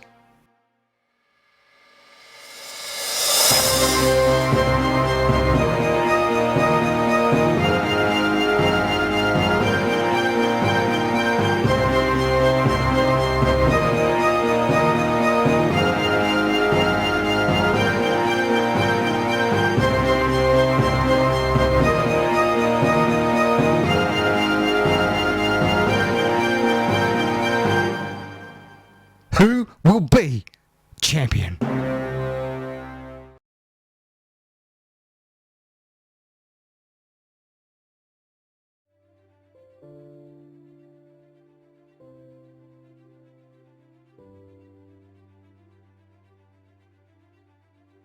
iRacing is the most accurate online racing game and simulation available to the general public. The iRacing service allows you, the race fan, the real-world racer, the race enthusiast, the gamer, to race virtual replicas of real-world cars and at real-world, world-class racetracks. iRacing laser scans all of its content to millimeter accuracy, which gives you a digital replication of that car or track.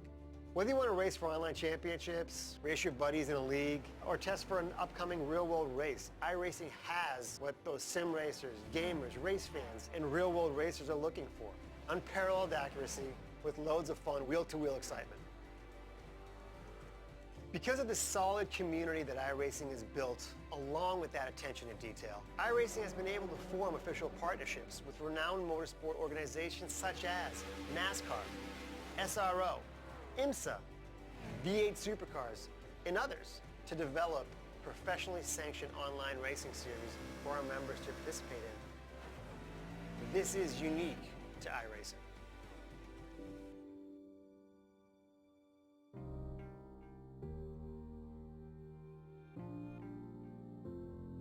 When we started iRacing, we kind of fundamentally wanted to take a different approach with licensing and treat them more like partnerships. You know, for instance, NASCAR was one of our first big partners that we brought in, and it's a great way to market your product.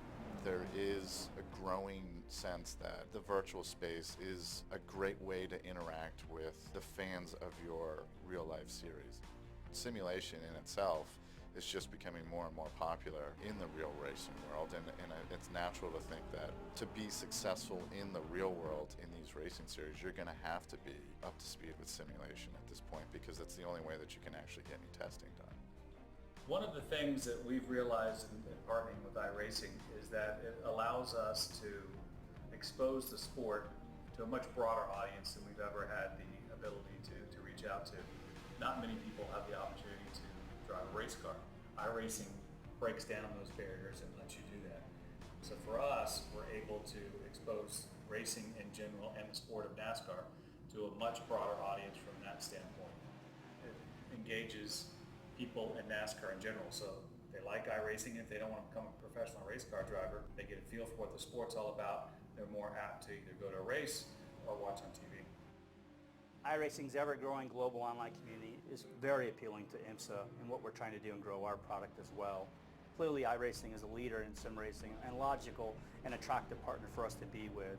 For sim racers who have not been exposed to IMSA before, this is a great way to entice them to come check our product out on television or attend our events in person. At this point now, we're actually getting contacted by racing series and tracks and manufacturers because they want to be involved in iRacing, because they see the value of having that sustained exposure to key demographics for them. Over the last few months, we've done partnerships with the SRO, who is the sanctioning body for the Blancpain GT series in Europe. IMSA, which is obviously the sports car series here in the US. They're two of the newest partners that have gotten on board with this idea that there is a way to kind of bring their brands into iRacing and create these virtual series that have real meaning to consumers of our product and fans of their series. Next to the traditional ways of promoting the championship through TV, through media, through all forms of internet, we appreciate the growing importance of gaming. iRacing offered a very realistic platform where high-level players can get the nearest to the specificity of our type of racing. Companies like NASCAR or Blancpain Series or IMSA don't just partner up with everybody. They see how authentic we are, how realistic the racing is, how much effort we put into making things real and fun and exciting for our members, and that's how we get to work with these companies. It helps us both engage our existing customers. It's more exciting to race when you're racing an actual NASCAR series versus just a stock car, and it also helps us reach new people, because new people, they follow these series in the real world and they want to get as close to them as they possibly can. One of the things we love about iRacing and what they've created there is that it really emulates what we do in real life in NASCAR. You have to work your way up, you have to train, you have to become better at every single level in order to make it to the very top. iRacing was the perfect partner with the technology that they had to offer, really the best of anything that was out there, and they created the most authentic racing experience that anybody could find. Short of getting in an actual race car, you're not going to find anything closer to real life than what you'll find in iRacing.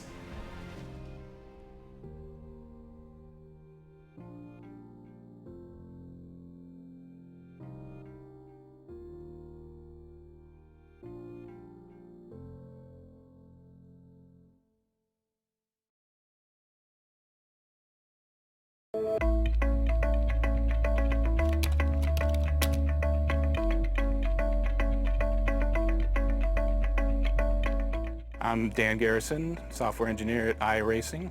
Since the beginning of Papyrus and through iRacing, the track has been unchanging through a session. Whatever you have at the beginning is what you have for the duration of the session and the end. The track doesn't change. What we want to do is be able to have the track respond to what's going on, to have cars interact with the track, to have the track change in temperature, in the amount of rubber.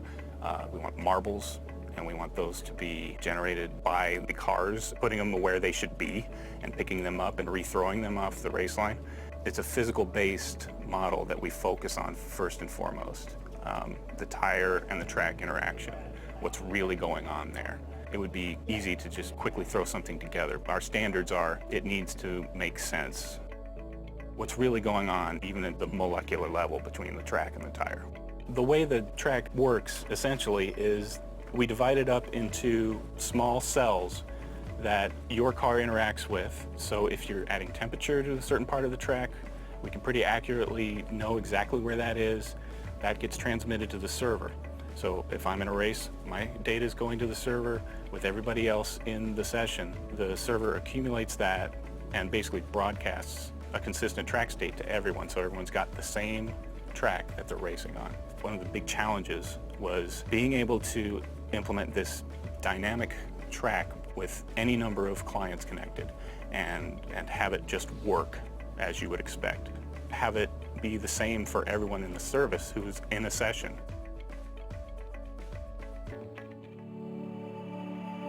So to kind of give a little bit of a preview of the state of things right now, I basically have run a number of laps at 5 Flags with the effects exaggerated for demonstration purposes so that we can kind of immediately see what's going on with the track. Right here is basically the track at the beginning of the session.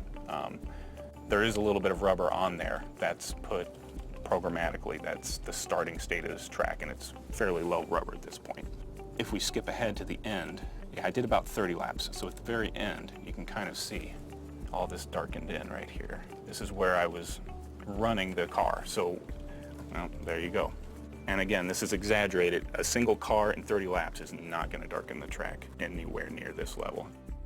We also have the ability to see the temperature, similar to an IR camera. At the beginning of the session, it's a little bit warm down here. It's very cool up here.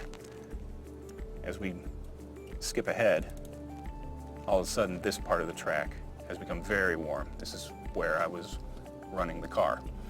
And we can also drag the little thumbnail and see the effect of time as the track cools off and returns back to its equilibrium state.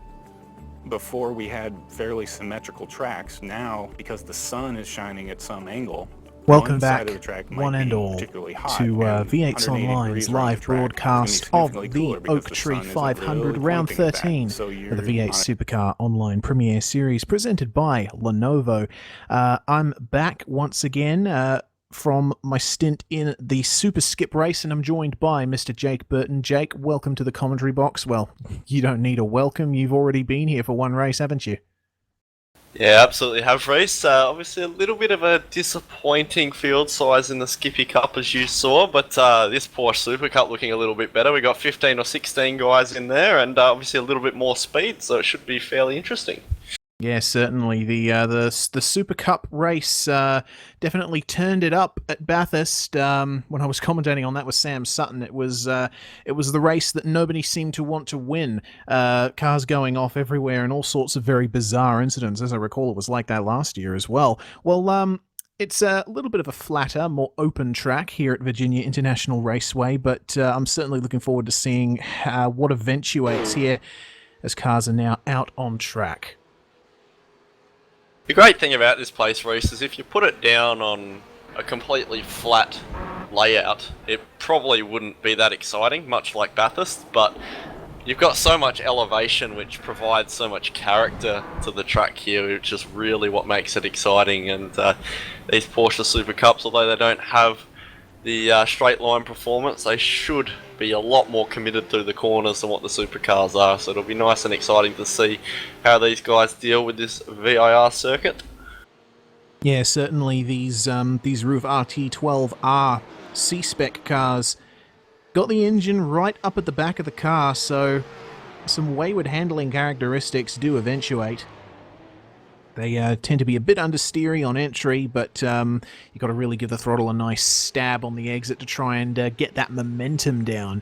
And to track like VIR, having to manage all of that at once is a real challenge.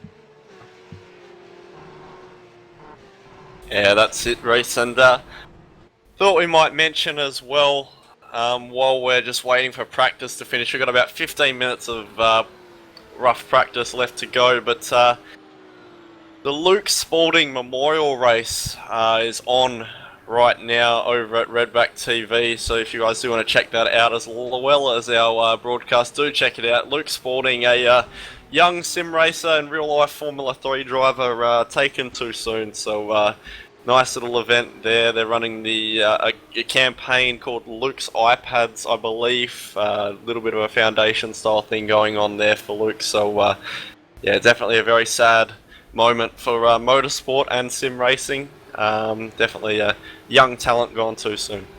Yeah, certainly. Luke was very, very selfless in his charity work, providing iPads to sick kids in hospitals. So they do have a GoFundMe, which you can donate to if you so wish. GoFundMe.com/Luke's iPads. No quotation marks, no caps, no spaces. Make sure to go there, and if you can spare a little coin, then make sure to donate and support a worthy cause. Yeah, that's exactly right, Reece. Obviously now we do have some Super Cup to run. I believe we do have a bit of a special edition livery, a higher note for Joshua Rogers. I'm just looking at it from a distance. Is that the Madison Down Fibre livery that we might be looking at there? I may just have to Alt-Tab and start trading paints so I can see what you're talking about, but do update us. Yeah, to me it looks like it's basically a rough cup car absolutely sticker bombed with Madison Down's face, so... I see. Wow, okay. Oh, I can see it on the broadcast. Oh, goodness me. Yeah. That's incredible. Josh Rogers obviously just trying to have a little bit of fun before he hops in the supercar for the main driver race. Oh, wow. I can see it from a distance here in very low resolution on YouTube. My God. I want to say brilliant, but at the same time I want to say why? Just why? Yeah, he's actually doing a bit of drifting by the looks of it as well. But yep, many Madison Downs on that number 92 car.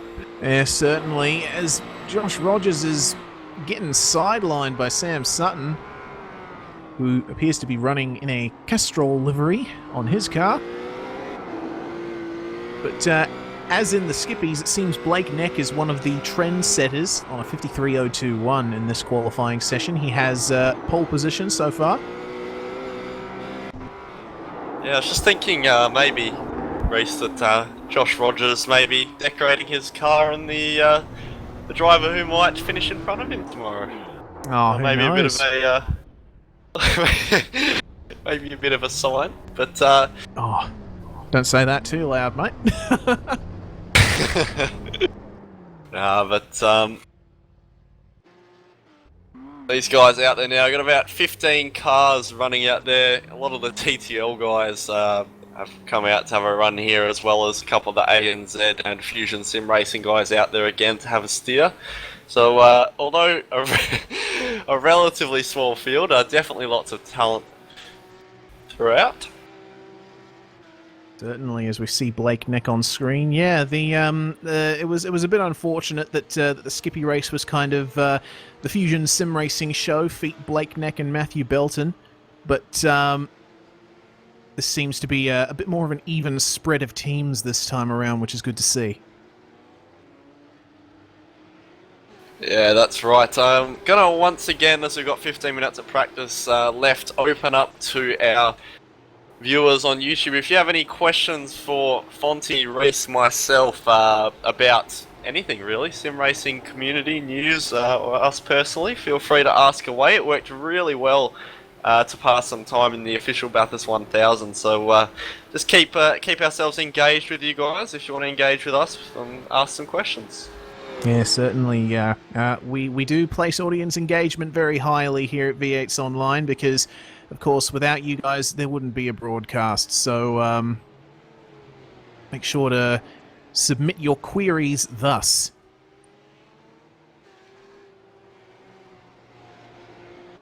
That's it. I think we might try and take a chance in this practice session to see if we can maybe ride on board one of these Rough Cup cars, given that Reese, you didn't really get the chance to we didn't get a chance in this race. You don't quite have the chance that we did in the Skippy race to have a commentated lap, so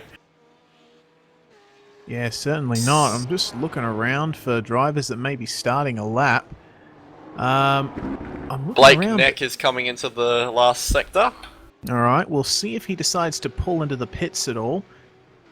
But we'll go on board with Blake Neck for a lap around Virginia International Raceway in the Roof Cup car. Looks like he is going to come around and start a new lap. The start-finish area here at VIR is subtly curved around that tree. Braking a little bit earlier than you would in the Skippy, it seems. Down into second. Got to keep it nice and tight through here, so you have a nice wide entry into this sequence of left-handers. Down on the brakes. Oh, a little bit of a slide there from Mr. I almost said Brake Leck or something like that. But going through this slow section, you can definitely see how you have to sort of keep your foot in it just to sort of keep the car going. Work those tyres. That's it, Reese, and up into this very committed section that we all love. This is probably one of my favourite stretches of track, many track in iRacing, and now into the left-hander down the hill up towards Oak Tree, which in your fact file, Reese, you mentioned is no longer with us. Unfortunately fell down a little while ago. Yeah, certainly did. I think it was due to storm damage, but I can't be sure. Either way, it was iconic, but unfortunately nothing lasts forever. So down the straight Blake Neck goes here, past that temporary chicane that, to my knowledge, is never actually used. And down into the dip, braking far earlier than I did in the Skippy. Down to second gear. Oh, and he runs a bit wide there. Maybe just got on the brakes a little bit too late, but through roller coaster he goes. Lovely sequence of corners. And then short shifting out of the final turn. Sorry, Jake. Yeah, this is probably one of the most crucial sections, that last corner, as we said, race, very important, and it's going to cross the line and do a invalid lap, apparently, so... yeah, he did have a bit of an off-track excursion there on the run up to Oak Tree, so that did invalidate his lap, but we've got a couple of questions here from the broadcast chat. Sniper Battle 666, SVG or Win Cup for the 2016 title, or is there someone else in mind? Honestly, I haven't followed real-life V8s as much as I probably should this year because I don't have access to pay TV and stuff like that. So I mostly just keep up with it based on what other people say. But, I don't know. You can't underestimate SVG. He's a tenacious driver that's very talented, but Wing Cup has the extra sort of... I don't know what's the word. He has the extra... the boon of having won the majority of titles in the last 10 years. So I don't know. I think the safe bet would probably be Win Cup, even though he does tend to make some silly errors from time to time. But you can't count out SVG. What about you, Jake? I'd have to agree, Reese. Obviously, a little biased because I'm a massive Shane Van Gisbergen fan, but. Yeah, I think with a points championship lead and some really, really good momentum, like Shane Van Gisbergen has had, second at Sandown, second at Bathurst, and then, well, a second and a first at the Gold Coast. That's an almost perfect set of races, and he's just got momentum on his side, and Win Cup will really, really need to push on and get into a rhythm quickly because there's not many rounds left in this championship. So Gisbergen definitely would be the favourite, and he's the guy I want to win. Whether he does, obviously in the supercars, especially with some tracks coming up, like the last round ever at Homebush, obviously a track known to throw up some championship changing stuff in the past at the end of the season, tracks like that, and it's definitely going to be interesting to see what happens. Anything can happen, but I think luck favours Shane Van Gisbergen at this stage. Yeah, probably a little bit biased from me too, guys. Definitely going for Shane. He's my pick for the win for the year, and I'm really hoping I picked it at the start of the year. I said he was going to win, so I hope he comes through. There you go, guys. Those are our picks for 2016 V8 Supercars title. Typical non-committal answer from me, but of course, heavy Shane Van Gisbergen support here in the comms box from Jake and Fonty. Mazza015 asks, what sparked everyone's love for motorsport? I'm not really sure what you could say sparked it for me, Reese. I honestly just got into go-kart racing when I was young as I could. Started practicing when I was 6 and racing when I was 7, so sort of just built from there. Always wanted to race, had a family of Formula 1 fans and a love for Fernando Alonso, and yeah, that was pretty much it for me. Not sure about you guys. Well, I'll let you go. All right, Fonty. No, you go. Mine was, I suppose, a little unconventional. I actually got into motorsport through Gran Turismo 3 because our first gaming console, well, I say unconventional, but it's probably not really. I lack a bit of perspective in that regard, but nonetheless, our first gaming console was a PlayStation 2 in 2006, and the PS3 came out in 2006, so that was how behind the curve we were. But I ended up playing Gran Turismo 3, which came bundled with it, and I thought, oh yeah, car game, whatever, it's alright, I suppose. Looks nice, feels nice. But then a friend from down the street came by my house and showed me just what you can do with it. Modification of cars, winning races, all that sort of stuff. I didn't realize there was like an actual in-depth game beyond that. And then I sort of fell down the rabbit hole from there. Got sucked into this racing game Event Horizon, if you could call it that. And yeah, I ended up collecting more racing games, and I became curious about PC sim racing. My first sim was Racer 7 on PC. with a wheel and all that sort of stuff. Good old Simbin. And basically through exposure to all of those games, I became interested in real life motorsport. I think the first Formula One race I ever watched was the '07 Australian Grand Prix. So I didn't grow up around motorsport. I'm not in a motorsport family, but I guess passion trumps all. What about you, Fonty? Yeah, well, I started motorsport quite young. My father raced minis back in the day. He had a very fast mini. Won the championship here in New Zealand a couple of times. And when I was just turned 5, I went down to our local kart club, and they had the midgets back then, which were a Briggs and Stratton Iron Horse motor strapped onto a go-kart, and I drove it when I was 5, and I floored it straight down the front straight and didn't turn the corner and went straight into the tyres. Got out, bawling my eyes out, and was keen to go back. Saved up all my pocket money for a year, and my grandfather passed away, which he left my parents with some money, which they actually bought my first go-kart, which was an Arrow go-kart, which both myself and Jake still race now. And bought a cadet, and then I went practicing for a while, and got into it pretty heavily when I was 7. Raced go-karts all the way through up until when I was 12, which when we bought a Formula First, and I first went Formula First racing when I was 12. Got my my motorsport license then, and then raced that for a few years. Took a year off from 12 to 13 from racing Formula V's, and just continued doing karts. Continued doing karts all the way through till I was 16. When I finished up racing the Formula First, took a couple of years off, and then got back into karting. When I started working, could afford it for myself. We stopped racing in 2006 when the sort of share market kind of crashed, and we went into a recession, and there wasn't so much money around, and my parents sort of couldn't afford to keep me going racing, and it's very sort of expensive, as Jake knows. And then went karting back when I turned 19 and did all of that Rotax challenge and whatnot. Went pretty good considering the budget that I was on.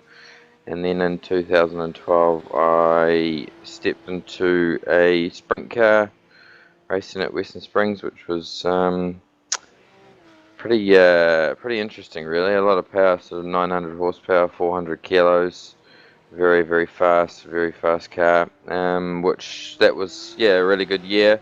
Cost me a lot of money. I had a big accident on my last event, which was when I ran out of sponsorship money, literally my last race of the season, and I had a $20,000 crash, which put me personally financially behind a little bit, and then kind of gave up that, and during this time I was into sim racing, which I started in 2012.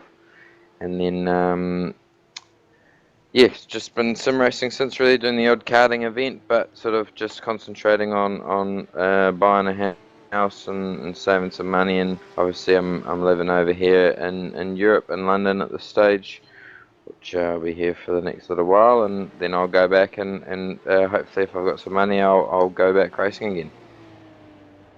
Fantastic stuff, Fonty. That's a really cool story. Yeah, I was very fortunate to be able to have that, and I certainly would like to look at my kids in go-karts and motorsport when they're old enough to do so. So yeah, it's a great sport to be a part of, and even the sim racing community, like, you know, the way that technology is these days, we're so lucky to live in this era. With, you know, the technology that we have, and the iRacing platform is great, and these guys putting so much effort into, you know, bringing the best of the best, really, and we're only, you know, the stuff that's coming out for people to use steering wheels and pedals and, you know, motion simulators and things like that are only getting better every day. So I look forward to seeing what the next 10 years sort of brings for the sport. Yeah, certainly some exciting times ahead. Adam Zeitinger asks, is there going to be a return of the David Attenborough Mark Scaife impression in this weekend's broadcast? We'll see. We'll see. I'm not. That seemed to be a little bit of a hit. But yeah, who knows? It might make a return. Isaac Edwards asking, are you guys into Speedway? If so, who is your idol? I can't say I've ever watched a Speedway race before, unfortunately, as we see the checkered flag come out for qualifying.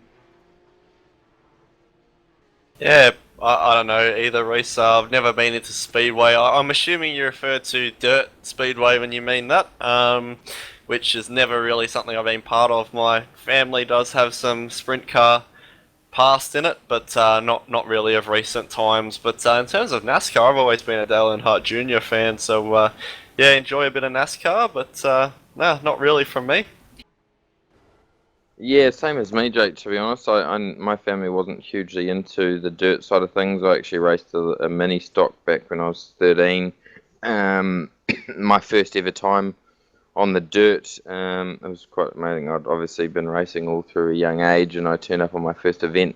There were 45 cars, mini stocks ranging from the age of, I think, 8 to up until 16 or 17, and 40 cars. I won every race at my first event, which that was my first time on the dirt. And then yeah, I was lucky enough to get the opportunity to go and drive a sprint car actually with Shane Van Gisbergen. Obviously me and him went to all through school together and have been quite close, and he got the opportunity to go down and drive a sprint car, which I went along with it and actually managed to beat him, do a faster time than him, and he'd spent a lot of time on the dirt, so that was quite cool. And then I got the opportunity to do a season, which was pretty choice but very expensive at the same time.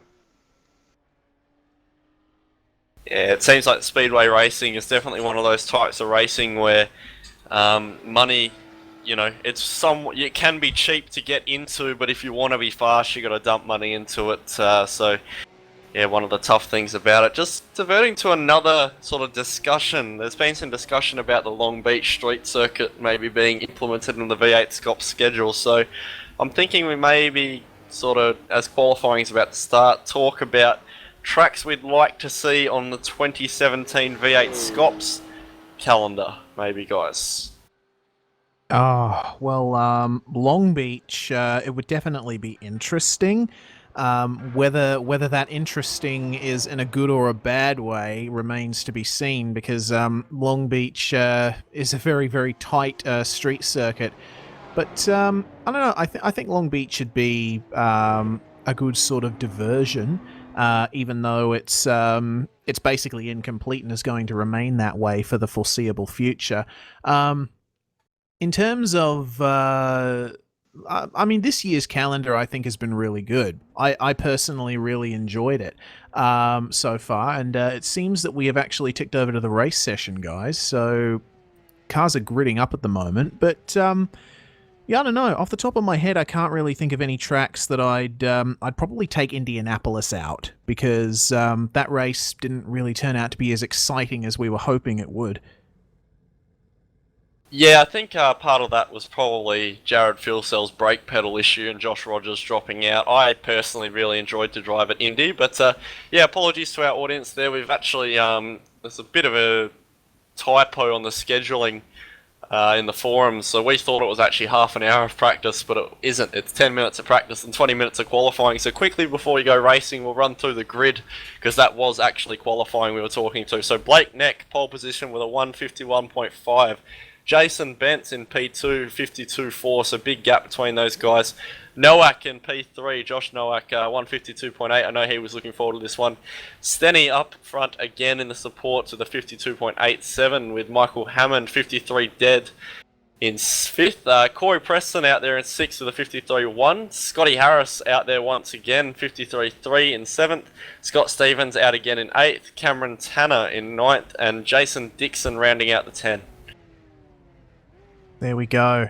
The grid finished up by Matthew Belton, Jake Maloney, Sam Sutton, Richard Hamstead, Josh Rogers, Matthew Hill, Simon Black, Dale Nish, Jason Hyde, and Tyson Williams. That is your field for the Super Cup. Hearing some Quite a revs rising. competitive field, actually. Yeah, certainly is.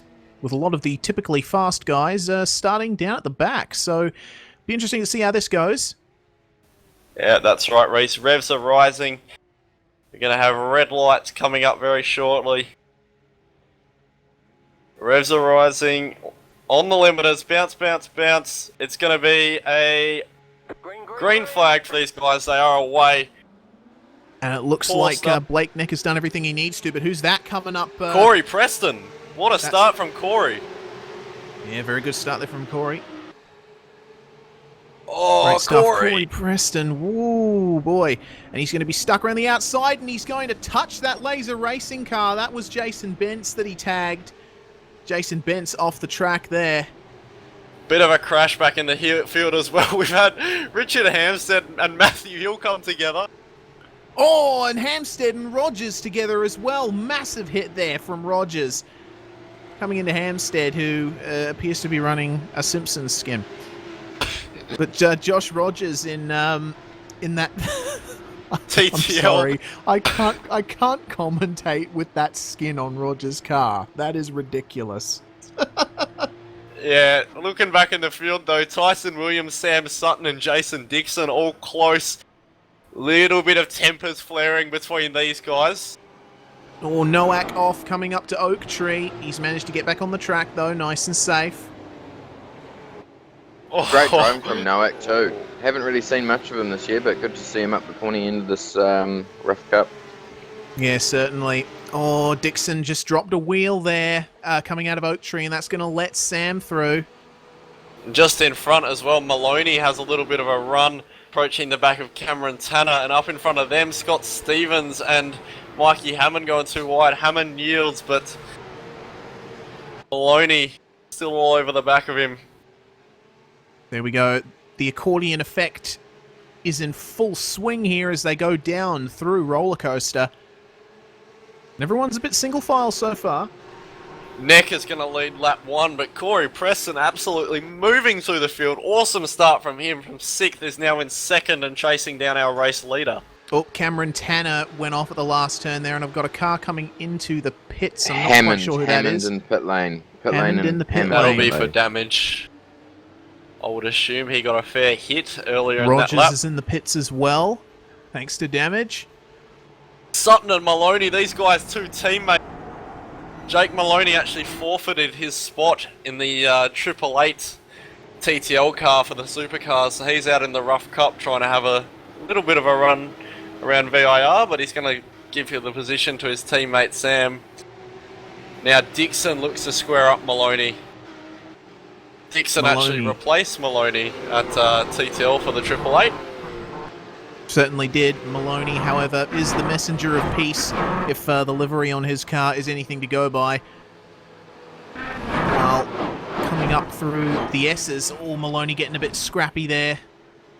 Sutton chasing Stevens as well. These two actually have a fair bit of history together, Sam Sutton and Scott Stevens. I'm not sure they're the biggest fans of one another, but either way, they're going to have a little bit of a race out of the Oak Tree now. Sam with a slightly better run. You'd think with the draft he might be able to make something happen up into the roller coaster.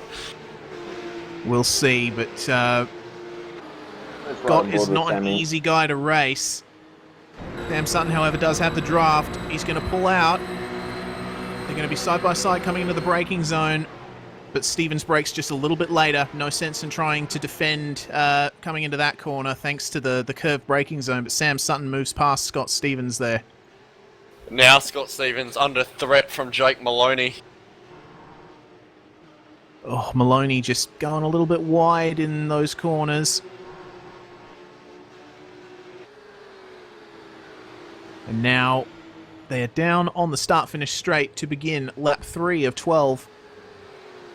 And this top 4 battle starting to close up. Kurt Stenberg, actually the fastest of the top 4 last time by, and is now Maloney all over off Nowak. at turn 1 and right into the wall. Oh, that's a big crash from Maloney. I'm not quite sure what happened there. He got on the brakes. He did what Kane Kugamiya did in the V8 race. Just got crossed up under brakes and had no choice but to go straight across the grass. Coming into turn 1, almost cleaned up Sutton. Maloney actually gassed it back up to try and avoid Sam Sutton there. Yep. So bit of a nice teammate gesture, even if it completely writes off your rough. You're going to try and help your teammates out. Certainly. That'll be Maloney out of this one. So Kurt Stenberg chasing down Josh Nowak, and this string of cars in front of him, Corey Preston and Blake Neck ahead of them. This is actually the battle for the lead. Yeah, Stenny made a little bit of an error. Very fast last lap, but at the beginning of this lap he's made a bit of an error, and that's let Nowak get away. But Nowak again chasing down Corey Preston. Neck was the fastest of these three last time by, but we do know from the last race that Neck can sort of be a little fast early, and we see Corey Preston starting to close up. Corey actually had a rough, I guess you could say, last 3 or so months in terms of sim racing, been knocked around a bit in the V8SCOPS and official series as well, so looking for a little bit of redemption here in this rough cup race, just for a bit of fun. Yep, certainly. Managing to take it to Blake Neck a bit here.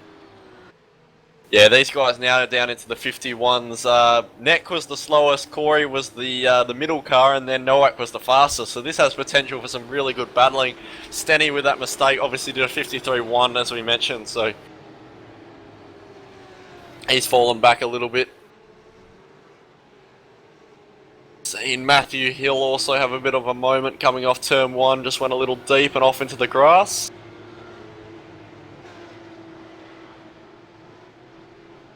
Yeah, Jason Dixon, the car ahead of him. These guys have obviously jumped in without much practice and tended to pit party it up in qualifying, so it's interesting to see what they're doing with sort of minimal time getting used to the car around here. Yeah, well that's it of course. Sam Sutton, Kurt Stenberg,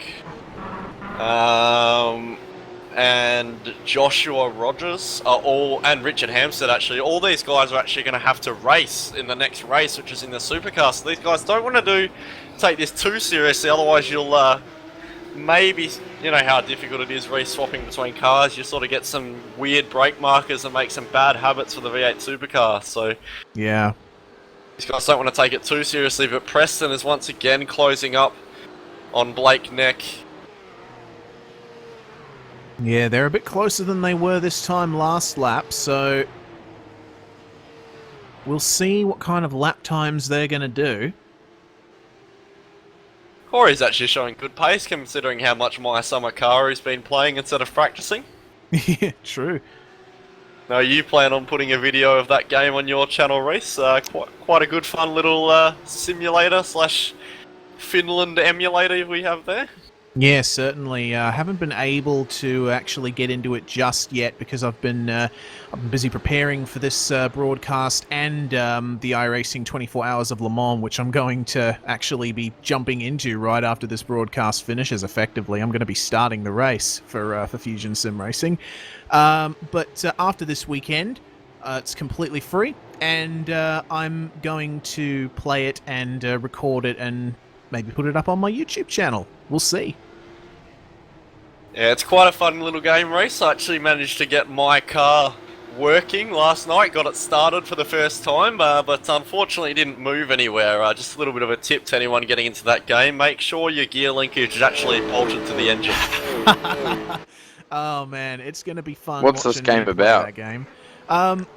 Fonty, the game is basically, I'd say it's a cross between like the zombie survival games that you get without zombies, but you're actually putting together a car and getting parts for it and driving to the store and drinking beer, and you have to sleep and eat and stuff, otherwise you die.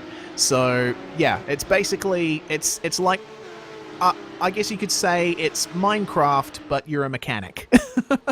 Yeah, and the building of the car is actually very detailed, everything down to the valves and stuff in the engine, and once you've built the car, you've then got to tune it, wheel alignments, and adjust your valves and your carburetor settings and that sort of stuff, so it's actually a very detailed game and quite difficult as well. Well, So- for someone like me who has no technical experience with cars, I'm probably going to flounder about looking like an idiot for a couple of hours. Mate, wait until you have to work out what size spanner which fits which size bolt. That's quite difficult. No. But a fun game nonetheless. But back to this race, Corey Preston, not quite as fast as Blake Neck this time, like last time by, so he's pulled away a little bit more. Nowak fast as well though, so... Yeah, and Stenny's fallen further back there, I can see. Fastest on track last time by though, guys. Joshua Rogers in the Madison Down support livery, I guess you could say, and he's now going to Dixon off absolutely ahead. slice through these guys like butter. Oh, There's down one. he goes. It looked deep, but for Rogers, that was just a normal braking marker, really. This man is an absolute machine. Here we go. Josh Rogers and Jason Dixon here, teammates at TTL. Rogers is going to try and make it side by side through the S's. This Is is he brave. actually going to go for it? This is a very brave thing to do. Dixon yields, and Rogers goes on through, sliding that car around. Having driven this car myself, I often question how these guys manage to keep it on track with some of the moves that they pull. And now it's turn for, I guess you could say, the number 2 driver in TTL, Richard Hampstead. As that's going to be Dixon off the road. He's made a mistake in the oak tree. Lucky to keep it off the fence. If you go off down there, normally you're well into those tyres.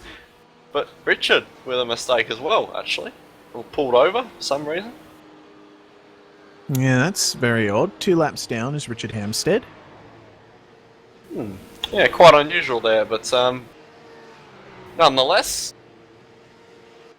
the leaders, Corey Preston pulled 3/10 back out of Lake Neck that time by, so these guys are both fast, but they're both very inconsistent. This gap is just fluctuating so much.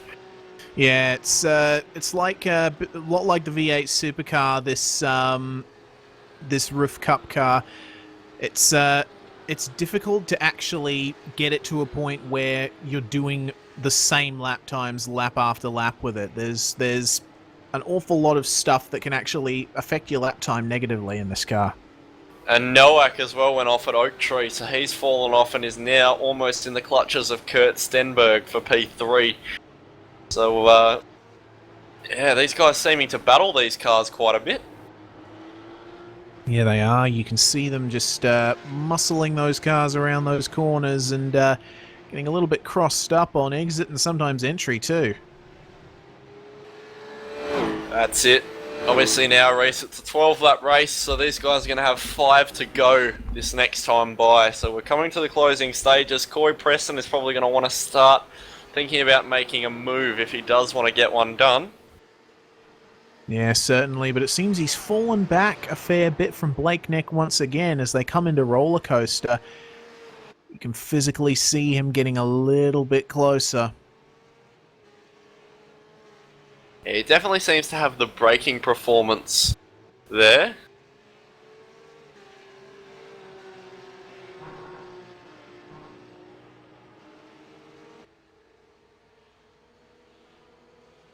But yeah, Corey Preston definitely fallen back there. Now over a second, the gap up the front. Yeah, that's it. And looking back, I mean, we may as well focus attention on Joshua Rogers. He's battling with Scott Stevens. Oh, goodness me. They're going side by side. Stevens giving Rogers just enough room there. And Rogers driving that thing like a go-kart, European spec there. He's going to have the inside. Joshua Rogers, the Madison Down fangirl, down paying the respect inside. to the face of the 9-time champion. Oh! And Stevens just lets him go ever so slightly. Bit of a slide job there from Rogers. 51.7. Wow. Which is one of the fastest laps on the track, despite battling like that. But Goodness me. yeah, Corey has fallen off Neck now, so Blake Neck just needs to keep this straight and he should win this race. But I wonder if Joshua Rogers can catch his teammate for the Enduros, Matthew Hill, who's a little bit up the road. Yeah, certainly. Just coming into these S's now. We'll focused on Hilly at the moment.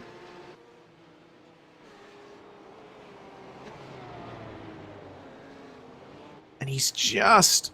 Man, he is really pushing it as Matthew Hill through Oak Tree. You could see, like, just absolutely running it out to the white lines everywhere. And Rogers is just so fast. Like, you've got to respect this guy. He's not been doing it very long. Very fast driver in real life, and absolute weapon in anything he drives in sim racing. Just so quick. Dixon's had a little bit of an off at Oak Tree. I was watching from the back of Matthew Hill and saw an immense cloud of smoke in the background. It looks like Jason Dixon just looped it on the run up to Oak Tree, but he's managed to get going again. As we briefly focus on Jason Dixon, he will have lost a couple more positions as a result of that.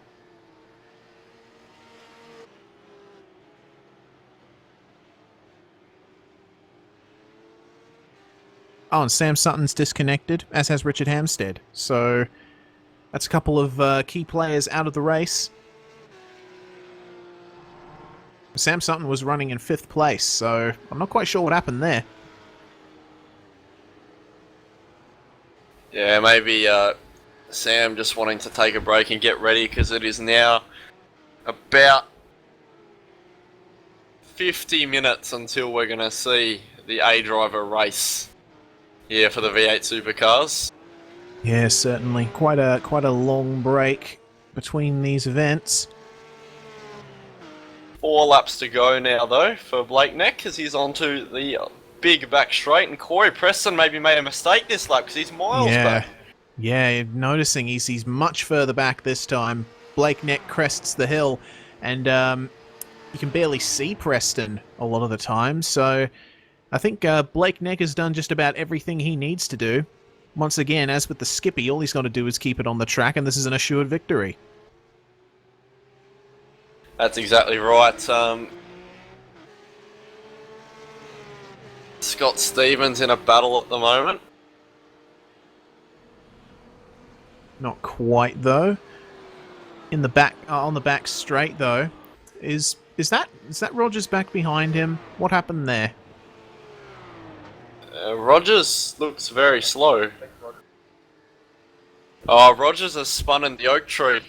Oh. Spun on entry there and actually just driven back, then back around the back of the tree and back onto the straight. Right quite then. Comical, actually, if we could try maybe get a replay on it. That was quite funny. Josh Rogers, meanwhile, down in 8th place now. We should be 7th, actually. Yep, the timer is updated. He is now in 7th place. And he's still continuing to slide that car around. Corey Preston having an even tougher last lap and has now fallen further behind Blake Neck again. Yeah, Preston was able to stick with Neck throughout the first part of the race, but in this latter stage, now that the tyres have started to fall off, it seems that he just hasn't been able to extract that performance out of the car that he used to. Yeah, of course, it's pretty much too late for Preston to make it back up, because it's going to be 2 laps to go for Blake Neck now as he comes into the roller coaster on lap 10.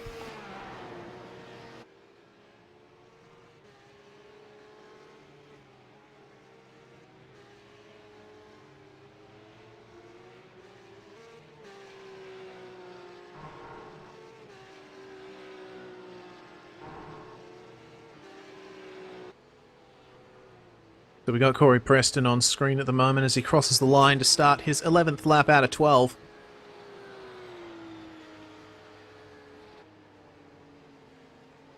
Going down into turn 1, looking in a pretty sorry state, the front of that car.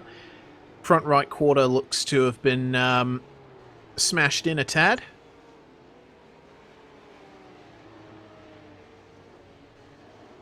Oh, and Preston just has a little bit of a moment there on that that infield section.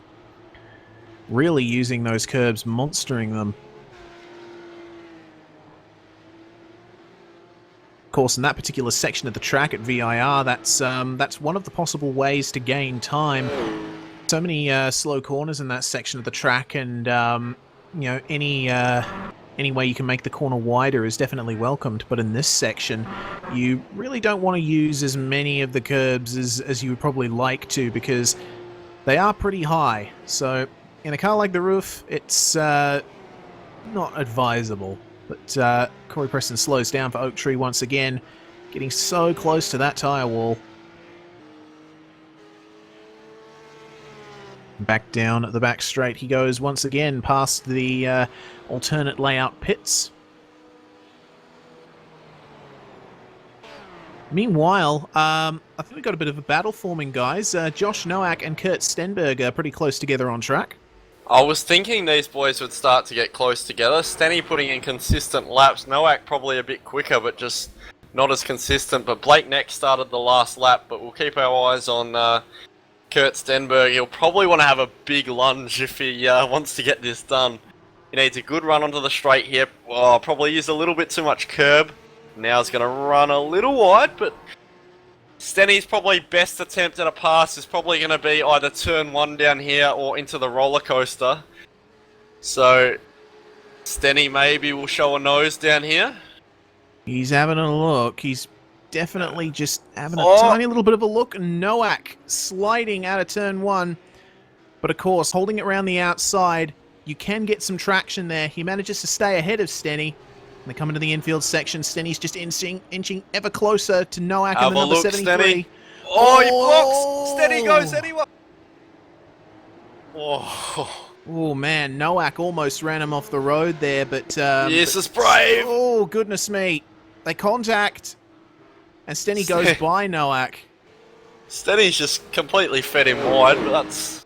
You know, that happens. Yeah, well... That was some very valiant defending from Josh Nowak in any case. It was very nice to see, giving us a little bit of excitement here at the end of the race. Top hole, what? Corey actually made another mistake and I think got a slowdown through the S's, so he's fallen further back, but shouldn't be passed by Stenny, I wouldn't think. Josh Nowak's going to have a draft here on Stenny, coming down the back straight. We'll see if he can try and come back on the West Australian. Nowak staying very heavily in the draft. You can see he's got a bit of straight line speed here. What is Nowak going to do? Stenny covers the right-hand side of the track. Smart play by Stenny, because then he can wash out like he did. So well done to Stenny. He should consolidate P3, but our race leader, Blake Neck, is going to take 2 from 2 in the support categories here. The win goes to Blake Neck. Corey Preston coming out of the last corner. Corey should take 2nd, which he does. And Stenny's going to hold on for 3rd with Josh Nowak just behind. So there's your top 4. Yeah, Nowak made a little bit of a mistake in roller coaster, which unfortunately put him back. But that was some very entertaining racing to watch at the end from those two. Coming home in 5th is going to be Matthew Hill, finishing in 5th place from 16th. And then not far behind him, coming out of the last turn, Josh Rogers, paying tribute to the face of Madison down in great style, crosses the line. Top 6 for him. Jason Hyde and Scott Stevens not undecided yet. Oh yeah. Stevens must have got Hyde on the last lap, and it's going to be Stevens in P6. Yeah, Hyde almost came sorry. back on him there, but wow. Very nice stuff there from both of those guys. Very good to see. Meanwhile, a long way back, coming into Oak Tree, is Cameron Tanner. If he can hold on, he's going to finish in 9th place, so a top 10 for him. Yeah, he'll be the last car to finish on the lead lap. So he's got P9 in the bag now, so well done to Cameron Tanner. Mr. Consistency incarnate, he started in 9th place and he's going to finish in 9th place. Yeah, of course, I believe Cameron Tanner races HPD in the AEC, if I'm right. I may have seen his name there. Well, nonetheless, comes out of the last corner and will be the last car to finish. That is bit of a sad moment though, Reese, because that is our last support category race for the season here in the V8 SCOPS. Yeah, it is. It's a shame. Well, there were good times, there were bad times, and there were spinny, bashy, crashy times as well. But much fun was had by all. So, with that, Blake Neck, I think, is your almost undisputed champion of those support categories, taking wins all over the place, really. So it's going to be Blake Neck in first place, with Corey Preston second, Kurt Stenberg third, fourth, Josh Nowak, Matthew Hill fifth, Joshua Rogers in sixth place, seventh, Scott Stevens, Jason Hyde in eighth, ninth is Cameron Tanner, and the non-finishers, Matthew Belton, Jason Dixon, Sam Sutton, Richard Hamstead, Michael Hammond, Tyson Williams, Jake Maloney, Scotty Harris, and Jason Bentz. And that's your field for the final support category race of the year in the Lenovo V8 Supercar Online Premier Series. And, well, Jake, now it's time to start preparing for the Driver A race to set the grid for the 500-kilometre race tomorrow. Yeah, that's absolutely right, Reese. Obviously going to be a bit of a finger nail-biting moment for me. Obviously got my teammate Madison Down starting off pole, but it's going to be really interesting. The ones to watch are going to be guys like Jared Filsell, who have to come from 26th on the grid.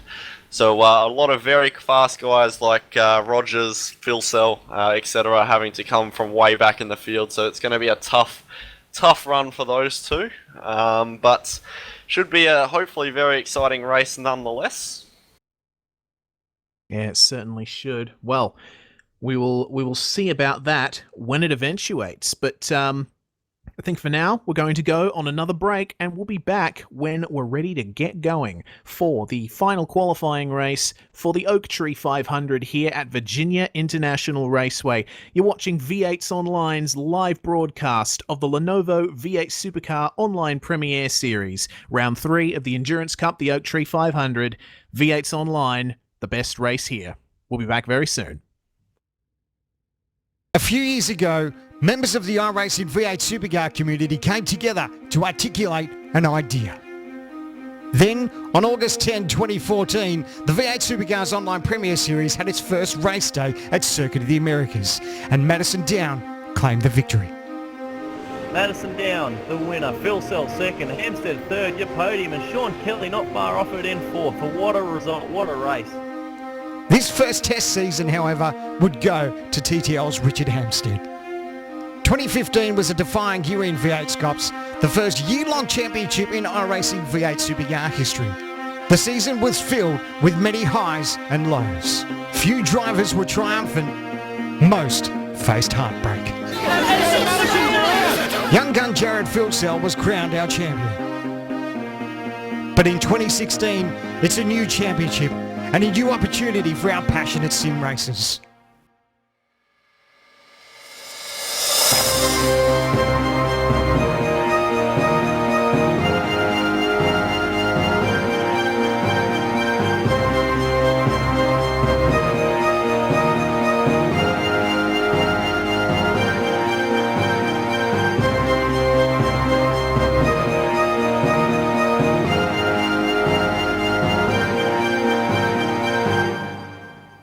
Who will be champion?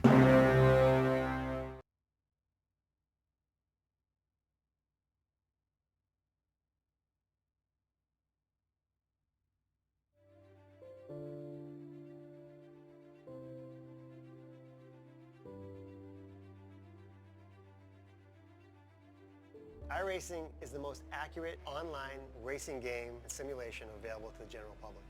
The iRacing service allows you, the race fan, the real-world racer, the race enthusiast, the gamer, to race virtual replicas of real-world cars and at real-world, world-class racetracks. iRacing laser scans all of its content to millimeter accuracy, which gives you a digital replication of that car or track. Whether you want to race for online championships, race your buddies in a league, or test for an upcoming real-world race, iRacing has what those sim racers, gamers, race fans, and real-world racers are looking for. Unparalleled accuracy with loads of fun, wheel-to-wheel excitement. Because of the solid community that iRacing has built, along with that attention to detail, iRacing has been able to form official partnerships with renowned motorsport organizations such as NASCAR, SRO, IMSA, V8 supercars, and others to develop professionally sanctioned online racing series for our members to participate in. This is unique to iRacing.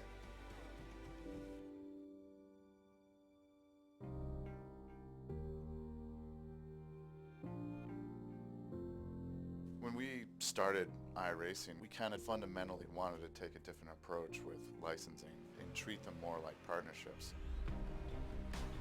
You know, for instance, NASCAR was one of our first big partners that we brought in, and it's a great way to market your product.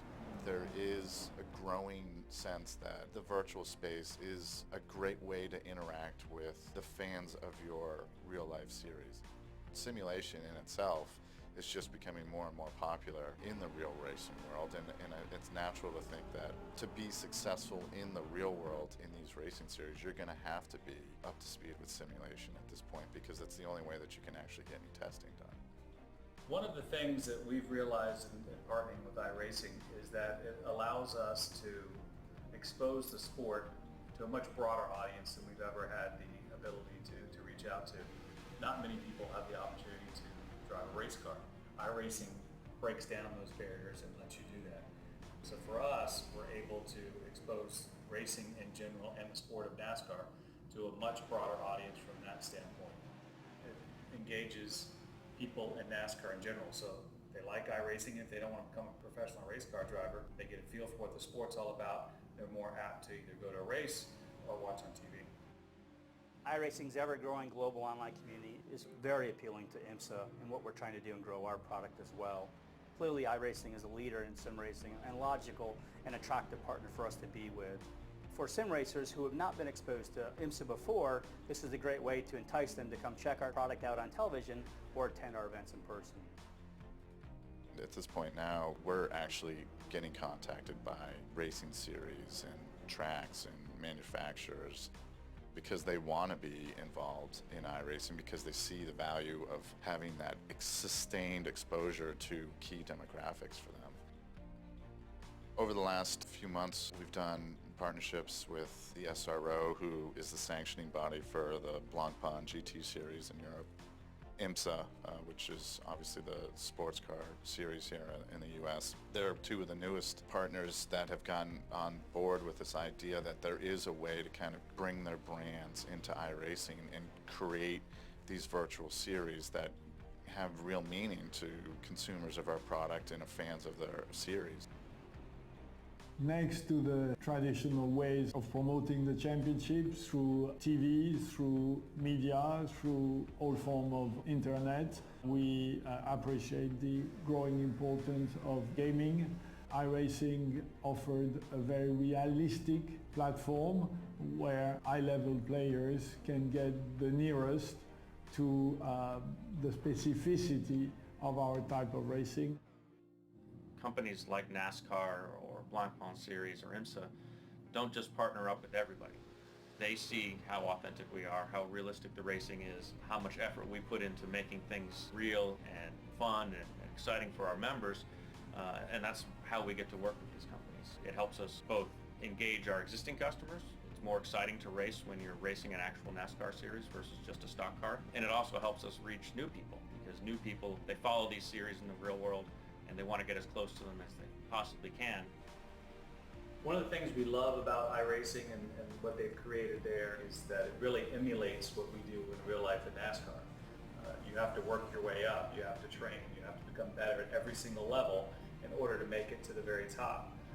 iRacing was the perfect partner with the technology that they had to offer, really the best of anything that was out there, and they created the most authentic racing experience that anybody could find. Short of getting in an actual race car, you're not going to find anything close to real life than what you'll find in iRacing.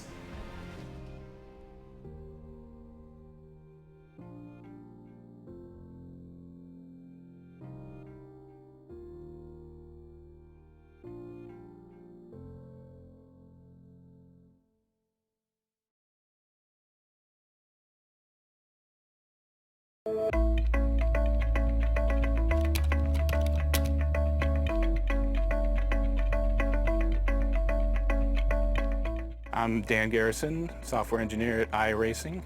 Since the beginning of Papyrus and through iRacing, the track has been unchanging through a session. Whatever you have at the beginning is what you have for the duration of the session and the end. The track doesn't change. What we want to do is be able to have the track respond to what's going on, to have cars interact with the track, to have the track change in temperature, in the amount of rubber. We want marbles, and we want those to be generated by the cars, putting them where they should be and picking them up and rethrowing them off the race line. It's a physical-based model that we focus on first and foremost. The tire and the track interaction, what's really going on there. It would be easy to just quickly throw something together. Our standards are it needs to make sense. What's really going on, even at the molecular level between the track and the tire. The way the track works, essentially, is we divide it up into small cells that your car interacts with. So if you're adding temperature to a certain part of the track, we can pretty accurately know exactly where that is. That gets transmitted to the server. So if I'm in a race, my data is going to the server with everybody else in the session. The server accumulates that and basically broadcasts a consistent track state to everyone, so everyone's got the same track that they're racing on. One of the big challenges was being able to implement this dynamic track with any number of clients connected and have it just work as you would expect. Have it be the same for everyone in the service who's in a session.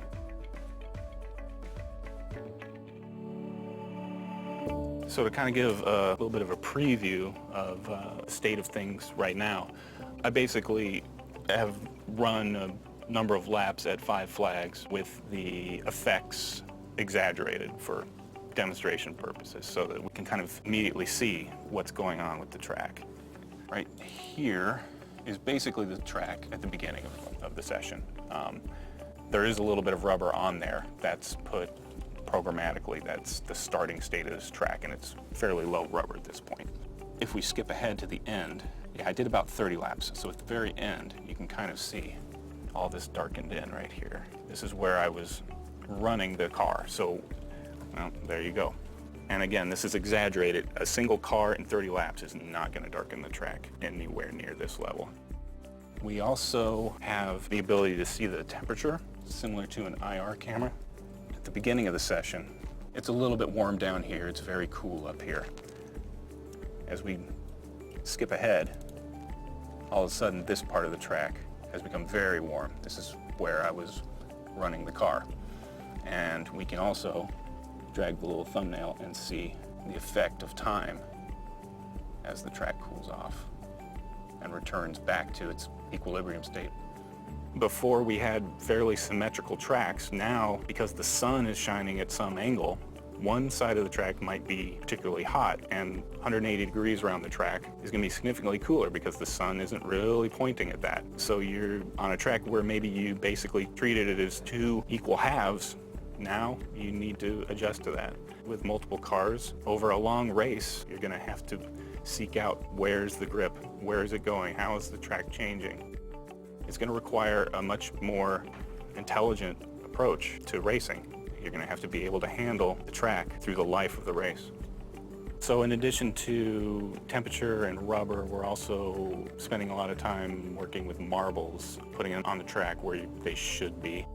Later in a race, you can expect there to be marbles offline, and so a pass might be a little more sketchy later in the race because you're going to have to go through part of the track that has accumulated some rubber. On the oval side, if you want to venture out into, say, the outside line and nobody's been there yet, you can expect to find marbles there. I expect that the track becoming dynamic means that during a race, temperature is going to go up significantly and the grip is going to respond negatively. You will want to be anticipating that, seeking out cooler parts of the track, taking a slightly higher line for a while, testing out, is it faster up here? I fully expect it's going to break up the field. Cars are going to be trying new things. You won't be able to just take a qualifying setup and make a tiny change and then be able to run the same laps over and over. It's going to just become a much more dynamic and unpredictable experience.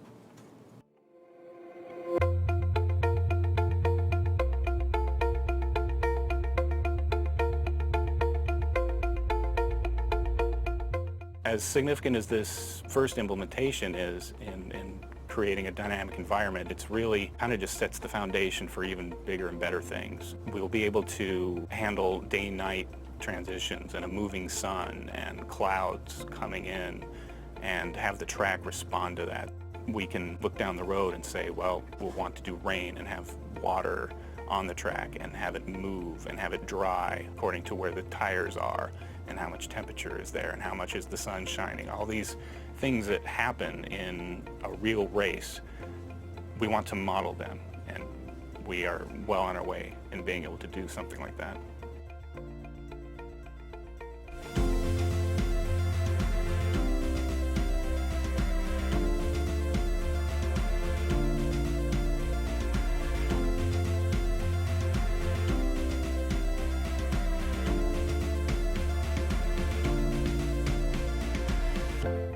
I think it's great as an iRacing member to see this feature come to fruition. This dynamic track is something that really has been kind of discussed for a long time, and to join the team and be able to bring it to the members, myself being one of them, is very exciting. It's going to change the face of race sessions significantly and really improve the experience.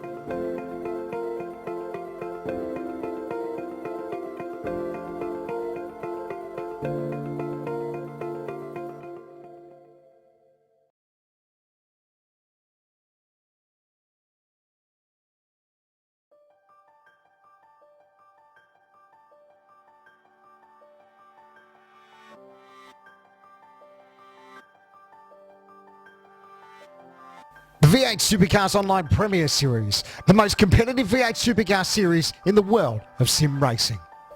Since its creation in 2014, the championships have been fought out by three main competitors: Madison Down, Richard Hampstead and Jared Filsell.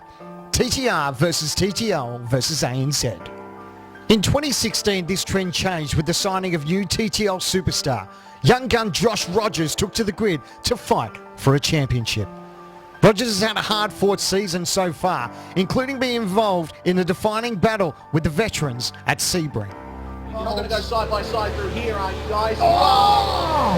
Oh no! We haven't seen that all night, but look what happens. Rogers will now think about a move up the inside. No! Now he's got the move on the outside. He's going to both of them. That is the move of the night. Josh Rogers goes from third to first. Many hopefuls from 2015 have stepped up to challenge for those victories. The names Kane Kugamiya for ANZ and privateer Jake Burton have put the foot down, battling veteran frontrunners like Sean Kelly and Ian Ford. They're trying to get a bit of racing room. Oh, Jake, a little bit of contact. Enough room though, good on them, side by side. But look at Kelly training in the bottom as well. Oh no! Oh, but look at the man, Burton on the outside. Side by side by side, have a look at him. Oh, the grass. Oh. Heading into the Lenovo Enduro Cup, the championship fight is between Rogers, Down and Filsell. Filsell elected to drive with young gun Kane Kugamiya in this endurance season, hoping to use him to bring the #1 another Endurance Cup title. Down took a gamble and put privateer Jake Burton in the 77, and superstar Rogers has decided to drive with TTL veteran Matthew Hill. These three combinations rose to the top to fight in the Phillip Island 500, with Burton and Hill putting together career-defining performances. But now, the biggest challenge of the season is presenting itself to the V8SCOPS class of 2016. The Bathurst 1000. 161 laps of commitment, patience and strategy around the most treacherous and dangerous racetrack on the calendar. Last year, Dayco Motorsports and now TTL teammates Sam Sutton and Jake Maloney showed that smart play was how you win the great race. A breakthrough victory for both drivers and their team. In 2016, however, it's going to be an even tougher race, with more competition than ever before. Will it be the returning champions? Sutton and Maloney will once again take to the mountain in the AAA TTL Commodore. Or maybe our defending Enduro champion, Jared Filsell and Kane Kugamiya in the #1. Rogers will be looking for a solid result alongside Matthew Hill in the TTL 92. But will they be able to do it again, like at the Island? Superstar Ethan Grigg Gold and Paul Gorell will be fighting hard in the SDC Motorsports entry. Could Could they get their breakthrough win? Evolution Racing Australia, another team that could win the great race after a solid result at the Island. Over in the Trans-Tasman Racing Camp, Down and Burton will be sitting this year's great race out. But that still leaves Kelly and Salmon, as well as Healy and Ellis, as strong combinations hungry for the Bathurst crown. As strong as all these combinations are, we know how the mountain can bite people and throw up so many insane results and controversies. Could we see a new winner, an unexpected winner, or a mid-pack marvel to take the victory? We'll have to find out. Tune into V8's Online for this weekend's V8 Supercars Online Premier Series Bathurst 1000.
Welcome back, one and all, to V8sonline's live broadcast of the Lenovo V8 Supercar Online Premier Series. Once again, you are watching Round 13 race weekend for the not the Virginia 500, the Oak Tree 500 at Virginia International Raceway, bringing you this final qualifying race to set the grid. My name is Reese Gardner, and joining me in the commentary box is Jake Burton. Jake, how you going? Oh, Reese, a little bit nervous. Of course, I got my boy Mad driving our car in this race, but I think he's a pretty qualified individual. But from a commentator point of view, certainly an awesome race coming up. Basically, you're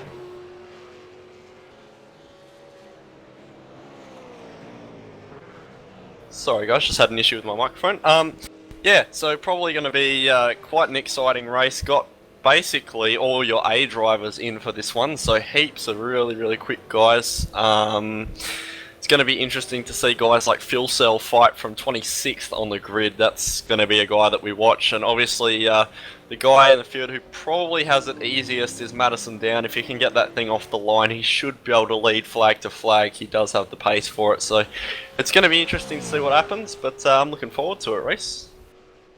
Yeah, just have to make sure he doesn't start in reverse. Hey, old in joke. Don't worry, Reese. We made sure to give him a fair bit of stick for that throughout the week. But yeah, it's going to be all quite good. VIR throws up an interesting race. That particular race you're referencing definitely being one of them. Well, this practice session that we're in at the moment is just under 2 minutes remaining in it. There's no qualifying session for this because the starting positions for the grid are set by the finishing positions in the last race, which means that the guys in Car 1, in particular Jared Filsell and Kane Kugamiya, they've got a bit of an uphill battle on their hands, haven't they, thanks to their poor finish in the first race, when they're usually way up the front. Yeah, that's it. Obviously, Kane made a couple of big errors in that race, and that's cost him, but I don't know, Reese, this race honestly isn't that important, I don't think. I mean, it's nice to start at the front, but really it does set your grid. But, you know, we've got 90 laps or so to do tomorrow, and we've seen in the past, like the Spa round last year, Madison come from 48th to finish second, so you can come through the field, especially with the safety cars and whatnot. So it's not a huge deal, but Jared will be pushing really hard to try and get as far up as he can. Yeah, he certainly will. In the break between the races, he jumped into the broadcast chat and said, well, time to pass some cars. So we definitely know what kind of approach he's going to be taking in this race. But of course, Virginia International Raceway is a difficult track to pass cars at, thanks to its narrowness and its twistiness. There's only really maybe 2 or 3, maybe 4 passing opportunities on this track. You've got coming into turn 1, coming into 2, 3, 4, maybe 5, turn 5, then the run up to Oak Tree, and then the passing zone down into Roller Coaster at the end of the lap. So beyond that, it's a sinewy and flowing and terrain-hugging track.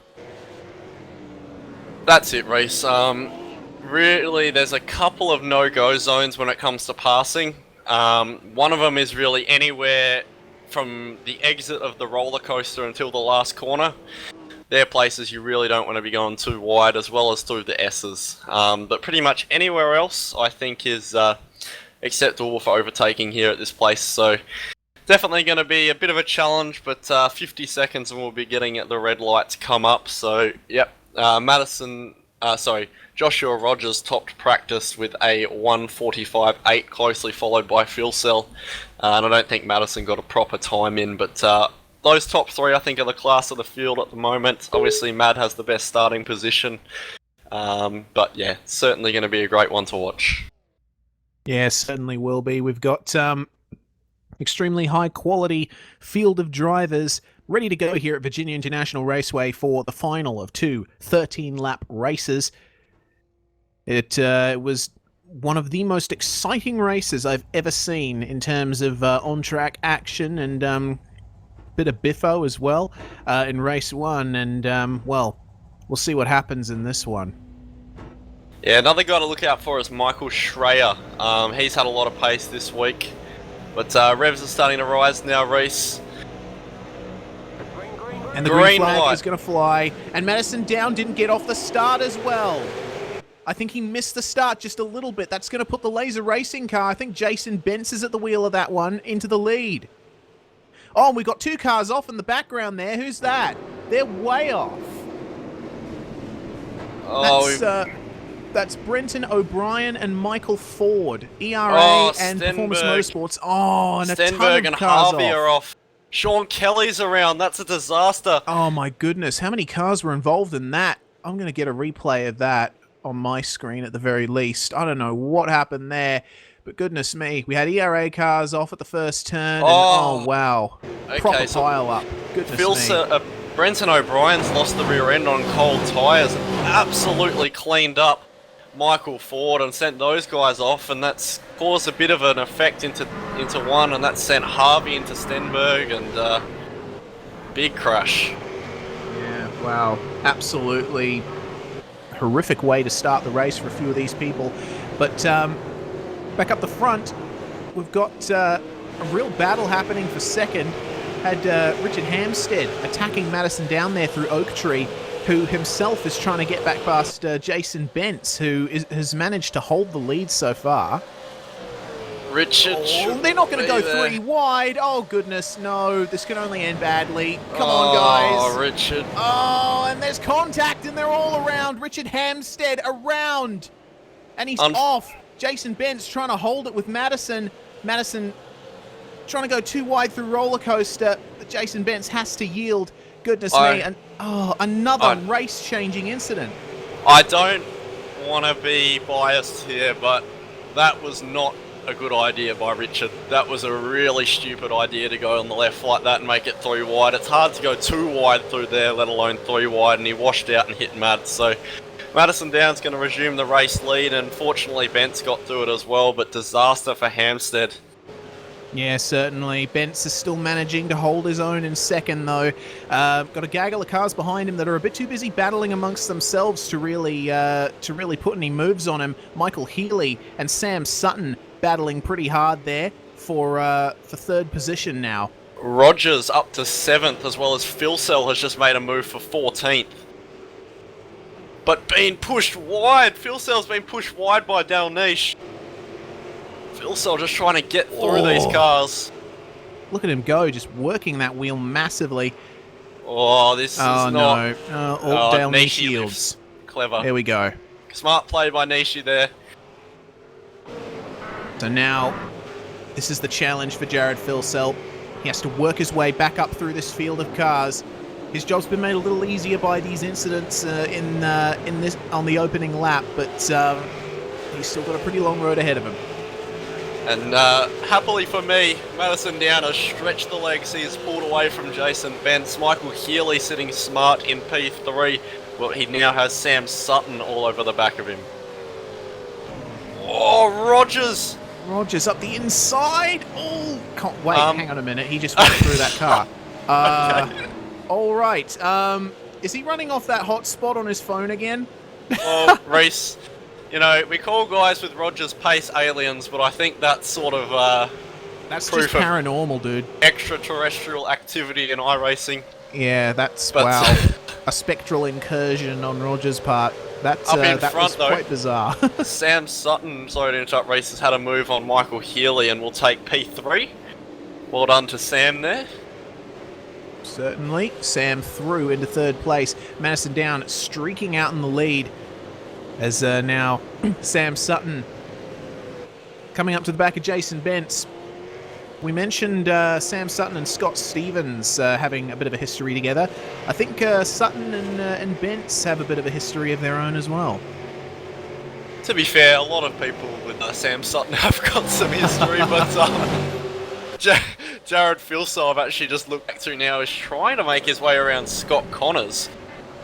As we look at Josh Rogers though, Richard Hampstead, maybe with a bit of damage from earlier, just in front. He'll want to try and stay in front of Phil Sell, but Phil Sell may be struggling a little bit here, Royce. Yeah, well, it's he hasn't got very long to make good on his aim of passing a ton of cars in this race. But as we focused on Scott Connors with Phil Sell just behind him. Bence, Sutton.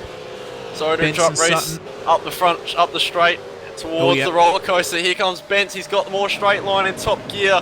He's going to be on the left. Switch. Oh, tiny bit of contact. They got away with it, though. Sutton gets through, though. Wow.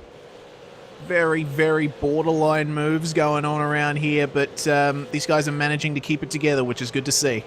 And Michael Schreier actually has been one of the class acts this week. He has a huge amount of pace, and is actually holding off Josh Rogers and approaching Healy as we have 10 to go.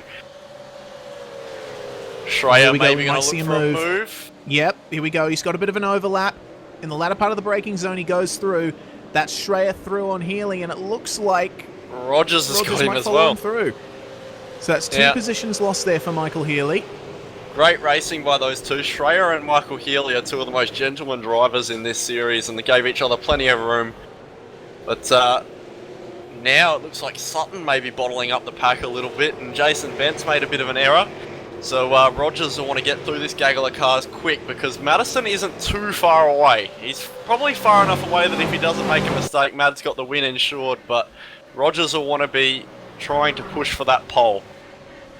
Yeah, he certainly will. That's exactly what everyone wants to go for in this race, and Rogers is going to go to the inside of Schreier there, and that was never going to work. That was never going to work. Goodness me. Schreier around, and Rogers losing position.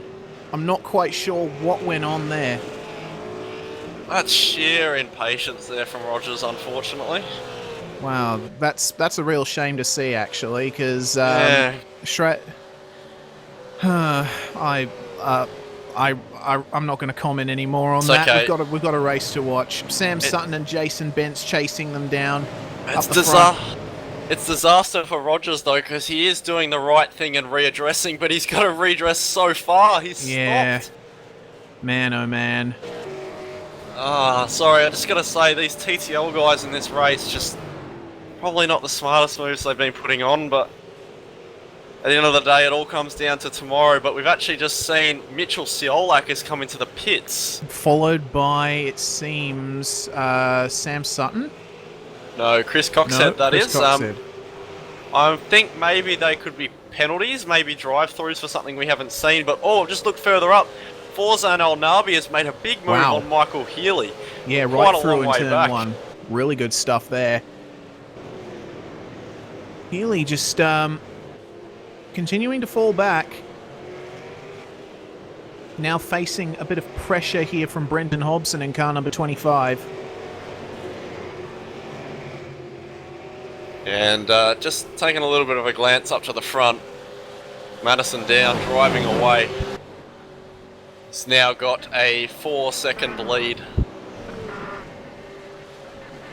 Very good stuff there from Madison, doing everything that he needs to do.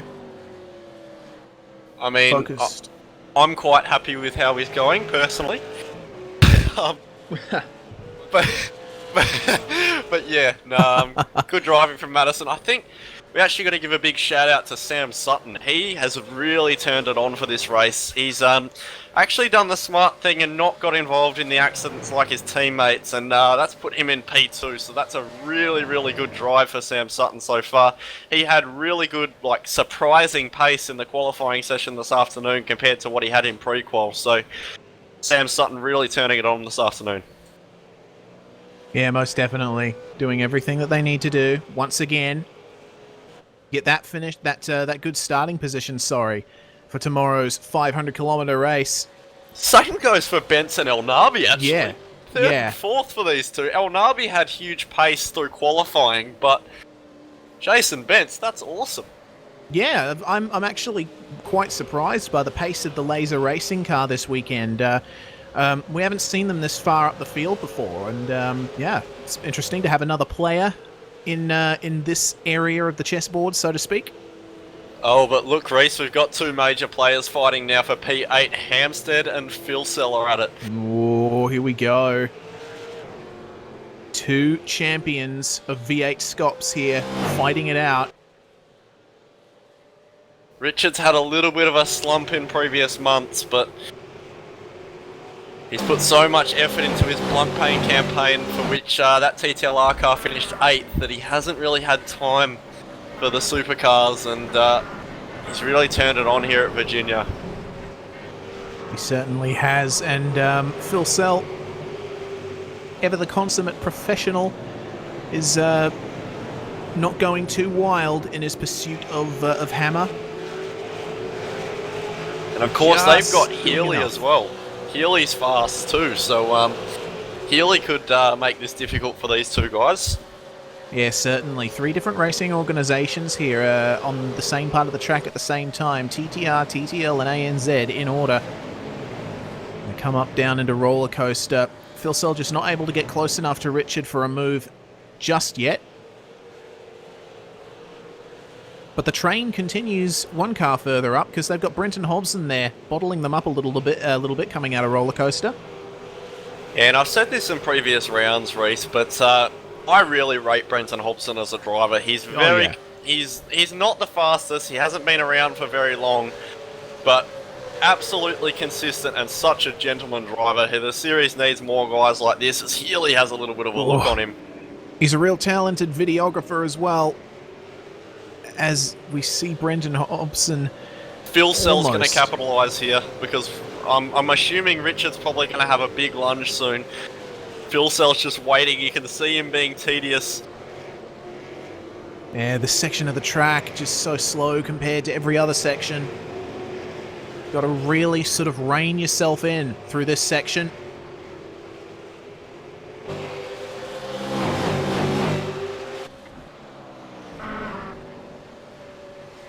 They come into the S's, still single file. Yeah, I think this is all going to come down to the roller coaster. I reckon Richard may have a look on the oak tree on Healy. Oh, he's going to go for a move on Healy up into oak tree. Healy is going to just hold on. No, he's not. Healy into the wall. Yeah. It was just went onto the grass. The rear end was lost. And yeah, basically you couldn't recover from that point. The car was at maximum load and there was nothing Healy could do. And the grass there is so slippery and the wall's so close, so that really sucks for Healy. He's got it back out there and slipped in behind Schreier in P13, so not a disaster. But nonetheless, Phil Sell and Hampstead. Yeah, the gap between them is pulled out a little bit. Hampstead still right on the back of Hobson, though.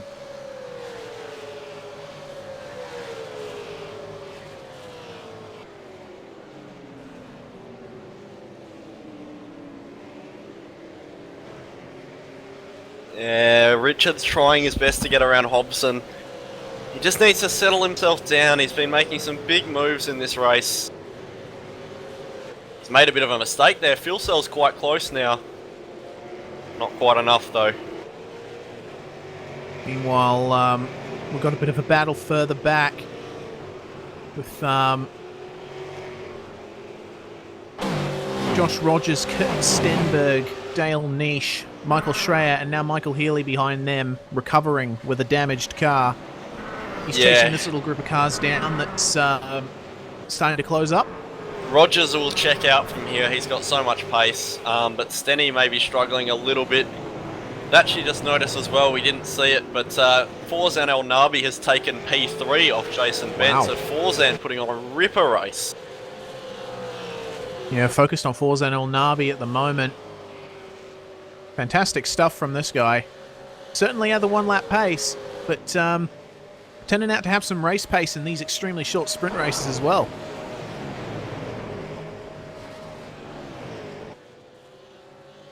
Just looking at Richard Hampstead, he's got the bit of a tap from Jared Filsell, but he doesn't have very good straight line speed. I'm assuming that's because of damage, because the TTL cars have been okay throughout the week. But we've now got 5 to go, and I think Filsell's probably going to be able to get past by Jared Filsell down here at turn 1. We shall see about that. Filsell's getting very close. He pulls out, has a look, but is not able to get on the brakes quite as hard. Focus back on Jared Filsell at the moment. Extremely close to Richard Hampstead in this slow section of the track. Of course, this is Richard's first race since a massive crash he had on the last lap in the Bathurst 1000, so he's looking for redemption, and you can see that in the way he's driven this race so far, but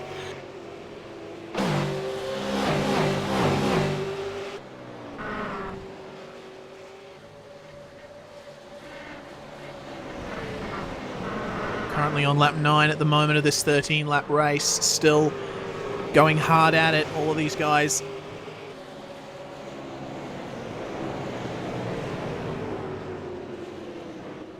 And now, Richard. The Filsell Hampstead Hobson battle has now got Jason Bentz to contend with, who's falling back into their clutches.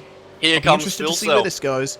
Filsell's coming. He's pushing Richard Hampstead up the straight. Oh, bump TTL drafting. and ANZ working together at VIR. This is something I'd never see. Is bump drafting allowed in V8 Scops? Of course it is, mate. But they do bump drafting in Formula 3, so you may as well do it in this. Yeah. Filsell definitely got the looks at the moment, and the speed.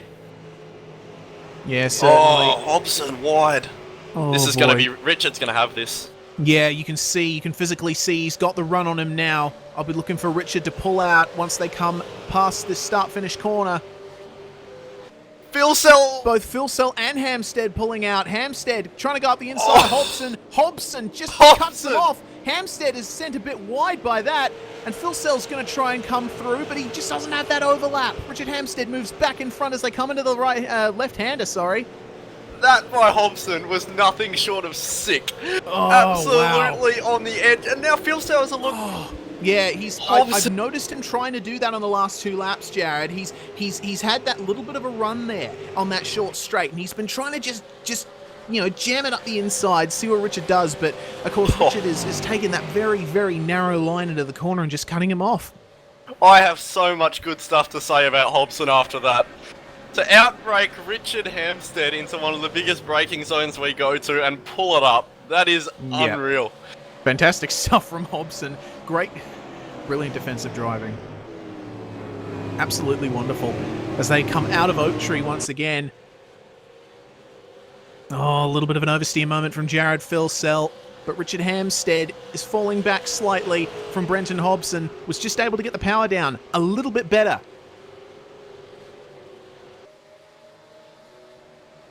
Yeah, I think they're all a little bit too separated this time by. They're all just going to flow into the roller coaster. Why don't we see if we can get a check-in with Joshua Rogers?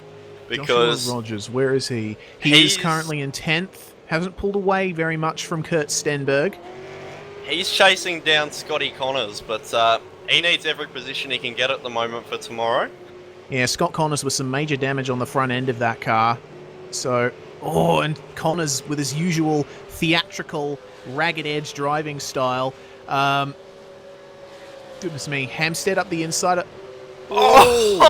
Richard! Here we go. Oh, now Filsell's there. More Here comes phenomenal Filsell to the defensive left. driving from Brendan Hobson. But Filsell's going to have the inside, Jake. He's got him. Filsell's done it. Utterly brilliant racing here. And now Brenton Hobson's going to have Jared Filsell to contend with. That is, if Jared Filsell can keep Richard Hampstead behind him for the next half a lap. And that is if Filsell can outbrake Hobson. What an absolute legend, Hobson. Absolutely unbelievable under brakes. Putting everything into that corner.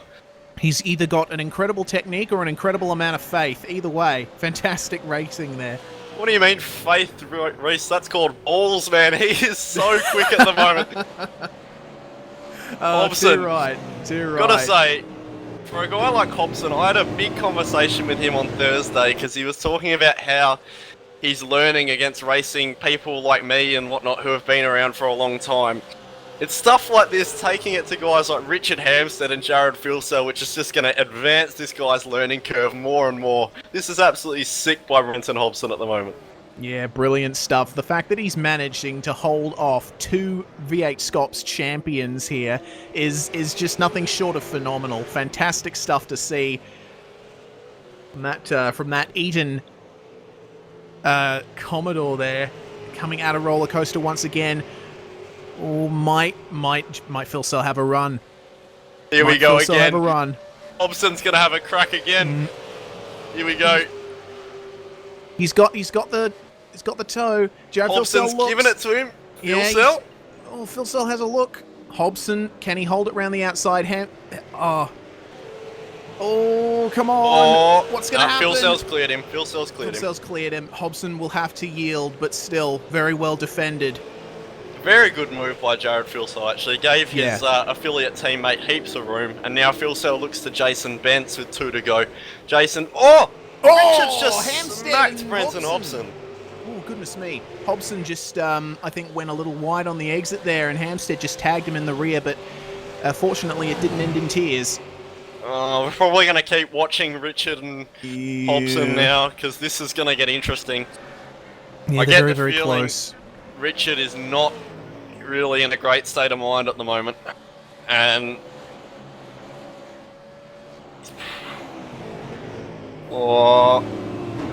almost up the inside at Oak Tree. Hobson's going to go wide on the exit, just pop a wheel in the dirt, and that's going to give Richard Hampstead the run. But Hobson stays squarely in the middle of the road. Pick your line, Richard, he's saying. But TTL has no straight line. They've got no straight line, so every time he pulls out, he hits a wall of air. Yeah, Hampstead just can't get it done. Brilliant by Hobson. 1 to go now, and up in front. Phil Sell and Bentz going too wide through the roller coaster, and Phil Sell gets it done. Phil Sell's gone by. That's 4th place for him. Forzan El Nabi is still in front of him in 3rd place. I don't know if Jared can actually catch Forzan at this rate.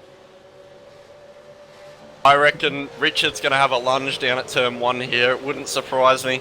We'll see. We'll focus back on Richard Hampstead here at the moment. What's going to happen? Hampstead moves around a little in the braking zone. Gets a bit squirrely there. I think he mistake from Phil Sell as well. Phil Sell's made a mistake in front, and Bentz has got a bit of an overlap. Not quite. Oh, Bentz just staying behind Phil Sell. Phil Sell drops a wheel in the dirt there. Coming off the curb. Oh goodness, I'm almost out of breath, Jake. I got to commend Forzan El Nabi and Jason Bentz in this race. Both just done what they need to do. Madison Downs still leads Sam Sutton, but Joshua Rogers also managed to get around Scott Connor, so he's in 9th. Looking further back in the field, I'm looking at Kurt Stenberg and Michael Schreier. They're a bit close together at the moment. Schreier chasing down Stenberg through the S's. Schreier obviously recovering from that incident.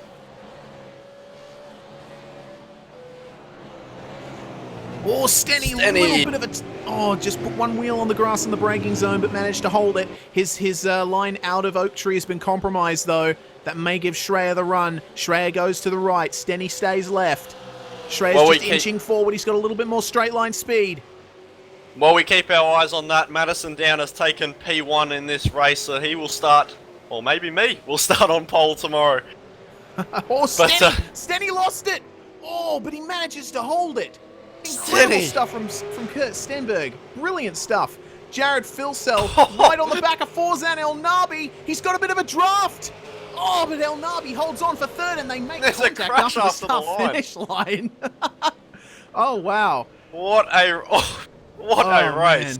Man, Jason Bentz in 5th. Brenton Hobson manages to hold off Richard Hampstead. What a drive. Jordan Ross in 8th place.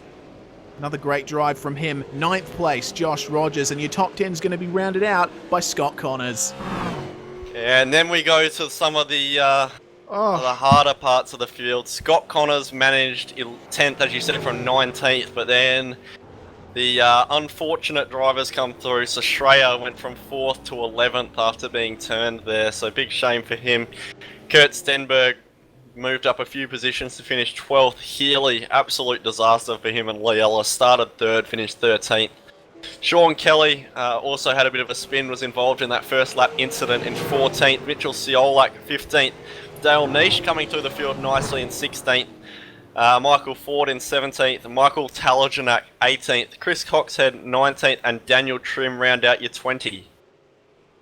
All right, so Brenton O'Brien has come home in 22nd with Luke Harvey in 21st.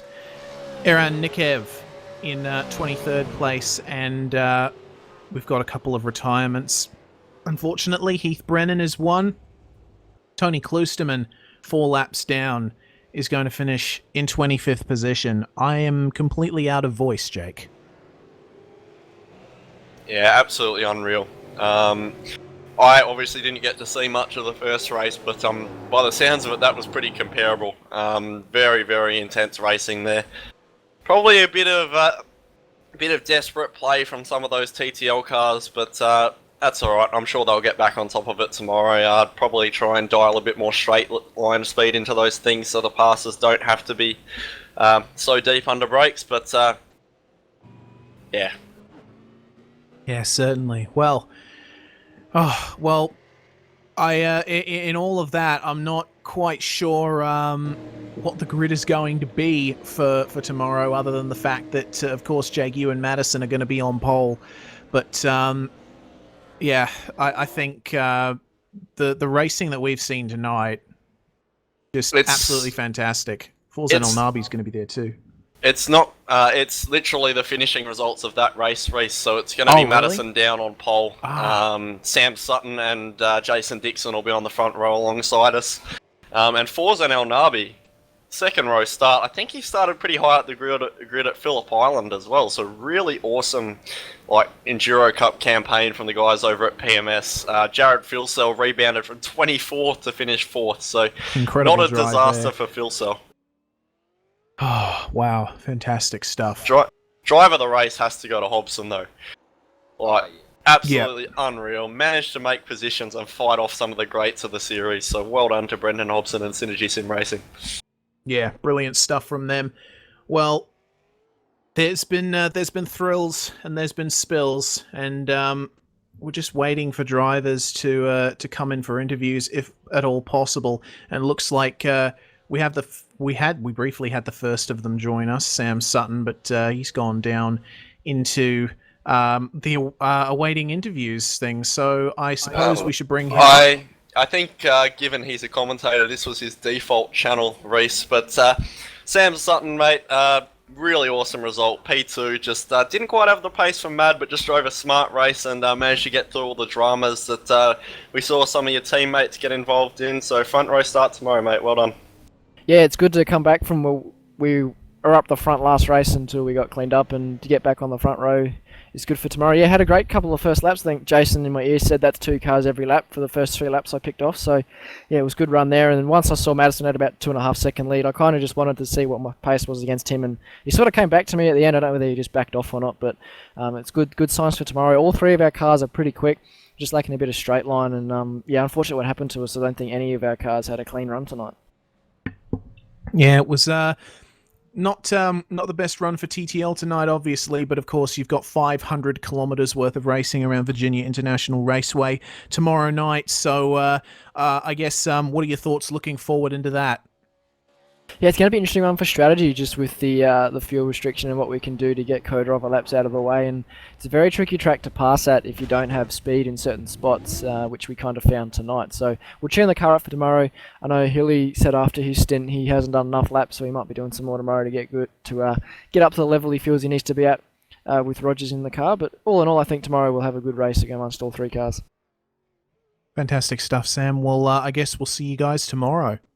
Definitely, and cheers guys for the broadcast. Sam Sutton there in car number 888. So, who should we interview next? I think we should bring in Madison Down, eh? Mr. Madison Down, we will get to others very soon, but Madison, you're going to be starting on pole tomorrow. Yeah, that went really well for us tonight. You know, Jake and myself did a reasonable job of qualifying, and then both of us did a good job of staying out of trouble there in both the qualifying races, and car had reasonably good speed. So no, that'll be the first pole position for me in a long time, and probably Jake's first as well. So no, bring on tomorrow. Well done, Matt. Yeah, no, well done, Jake. We definitely both drove well as a team tonight. So yeah, we'll have to see how we go tomorrow, eh? Yeah, certainly. 500k around Virginia. Certainly not going to be as crazy as some of the racing we've seen tonight, eh? Hopefully not. If it's anything like that, I think the race might be over in 50k. So I think everyone will have to dial it back a notch tomorrow, and look after the cars for more than 10 laps, because it was pretty chaotic tonight, and we've seen it in the past with VIR and how controversial some accidents can be, and how aggressive people tend to race at VIR. So it'll be interesting tomorrow to see whether the rest of the field can dial it back a little bit. I know tonight I was driving with care in mind, and just trying to stay out of trouble, really, knowing that the real race is tomorrow. Brilliant stuff, Madison. Well, best of luck to you and to Jake as well, I suppose. And I guess we'll see you this time tomorrow night. Yep, see you tomorrow night. Madison down there. For Trans-Tasman Racing UKS, the next guy we're going to be bringing in is Mr. Brenton Hobson. Brenton, we could just give him talk power very quickly. Yep, he's got it. Brenton, mate. We gave you drive of the race. Unbelievable drive, holding off guys like Jared Filso and Richard Hampstead on the limit of adhesion with those brakes into turn one a couple of times, mate. I know I spoke to you on Thursday about what it's like racing some of these really quick guys, and you showed you could fight under pressure, mate. Awesome job. Yeah, thanks, guys. Appreciate the kind words there. That was, it's interesting with a few of the guys a bit further back in the pack coming through, so I was certainly packing my jocks there for a little bit when I looked in the relative box and saw, Hampstead and Phil Sal, and I can't remember who else right behind me, and I thought, righto, this will be a race. And I had a couple of times where I tried to take it off the track as great as I could, but somehow I managed to hang on to it. I can't say I had full control of the car down there into turn one once or twice, but got away with it and held on. It was a good race, a good experience, really, and a learning experience for me. So now I'm happy to come out the other side with a good result. Fantastic stuff, and yet this is only the start of your weekend, Brenton, because tomorrow you've got the race, but you'll be starting in the top 6. So I suppose it's just a case of trying to consolidate that. Yeah, that's exactly right. I think half the battle at this track is just not firing it off into the weeds and trying to keep it on the black stuff. So that's all we did tonight. We qualified 17th, started the first race. Todd, my co-driver, actually out-qualified me. He did a stellar job, and all we did was just stay out of trouble and wound up in 6th. So we've gained 11 spots from where we qualified. So it just goes to show that sometimes you don't necessarily have to be the fastest. You just have to be the most consistent. Yeah, certainly. Well, best of luck, Brenton, and we will see you tomorrow. Look forward to it. Thanks, guys. Brenton Hobson for Synergy Sim Racing will be driving with Todd Parks tomorrow. I think the next guys we're going to be bringing in is going to be Kane Kugamia and Jared Filsell. Yeah, awesome job by these guys. Jared, mate, in that race, drove from 24th to 4th. You said you were going to come through the field, and you did just that, mate. Well done. Yeah, that was a cool race. Don't really get the opportunity to start down the field too often, so almost got third. Only missed out by a couple hundredths. That was a good race, though. Yeah, it was an extreme fight back, Jared. But I guess I want to direct this question to Kane. What happened in race 1? That was an almighty mess, but just kind of went from bad to worse. Just one of those races, I think. Nothing really went my way, and then silly driving, really. Not enough preparation on the cold track either. True. Well, either way, I suppose you guys had to put in a little bit of work, but you guys are going to be starting in the top 5 tomorrow. So, Jared, I suppose, who are you going to be putting in for the start? Not sure yet. I think if we were a little bit further down, I would have started. But we're pretty high up, like second row, so not sure yet. We'll work out strategies and that tomorrow morning, throughout the day before the race. No doubt we've got a quick car, so do a few others, so play our cards right, play it safe, and hopefully be there in the last stint to have a good fight. All right, brilliant stuff. Well, best of luck, guys, and I suppose you're on the verge of taking the actual Endurance Cup title. So, yeah, I suppose just get ready to psych yourselves up for tomorrow. Yeah, anything can happen. No drop rounds in the Enduro Cup, so yeah, not sure who our next competitor is, and I'm not sure the points have been tallied for it. So we'll just go out there and try and win the race like we do every weekend. So that's our main focus. We're not focused on the Enduro Cup at the moment. That's another trophy to win, I guess. Cool stuff. Well, we'll see you guys tomorrow. Thank you. Thanks, mate. Next team in, don't believe his teammate Matt Ross Monroe's here, but we're going to have a chat to Kurt Stenberg. Mate, P12, you're all in amongst that action in that race, but just brought it home nice and clean, and P12 will probably be one of the better starting positions that you've had for a while, mate, so well done. Yeah, best starting position since Coda, so that's pretty good, considering at Turn 1 I was completely off the road. Don't know what happened down there, so... Yeah, got back on the road and then spent most of my time out of control, so... Cool stuff. Well, Stenny, you and Matt have proved to be a very good driver pairing in races past. Of course, your first race together being last year's Bathurst 1000.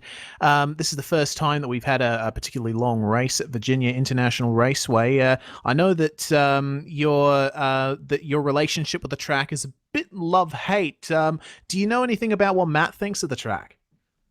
I know he used to like it, but he's been complaining about it. Used to. Yeah, he's been complaining about it, so... Yeah, it's just one of those tracks. It's a good track when you have a really good car, and if your car doesn't handle very well, it's not the nicest track to drive around.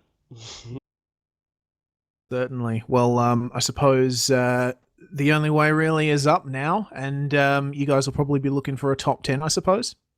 Yeah, well, pretty good starting position after the debacle of was our first co-driver race, and we've started further back in a lot of the other endurance races, and we always tend to move forward, so we should move forward tomorrow, I hope. There'll be more stories of woe, like there was in the races tonight, so yeah, hopefully we can finish in the top 10. That would be the goal. Certainly. Well, best of luck in achieving that goal, guys. We'll see you tomorrow. Yeah, see you guys. Fantastic result there for Kurt Stenberg for Fusion Sim Racing in 12th. But next guy we got to bring up. Fantastic result tonight from Forzan El Navi for Performance Motorsport, mate. P3, you can't complain about that whatsoever. Just managed to get through some of the incidents and bring home what I'm assuming is going to be probably the highest grid start you've had in the V8 SCOPS. Yeah, that was awesome. No, that was great fun. Probably the most fun I've ever had, especially when Jared was chasing me down.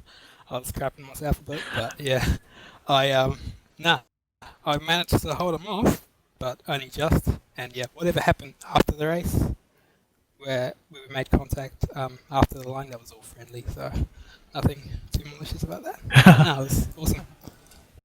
All right then, man. Well, as you said, only just holding off Jared Filsell by less than half a car length, I think. But yeah, I guess your race really demonstrates the value of staying out of trouble, of which there's probably going to be a lot of in tomorrow's race.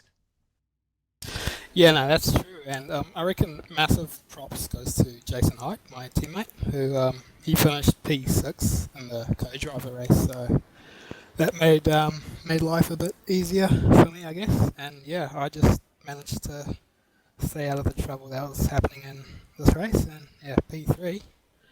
That's pretty awesome.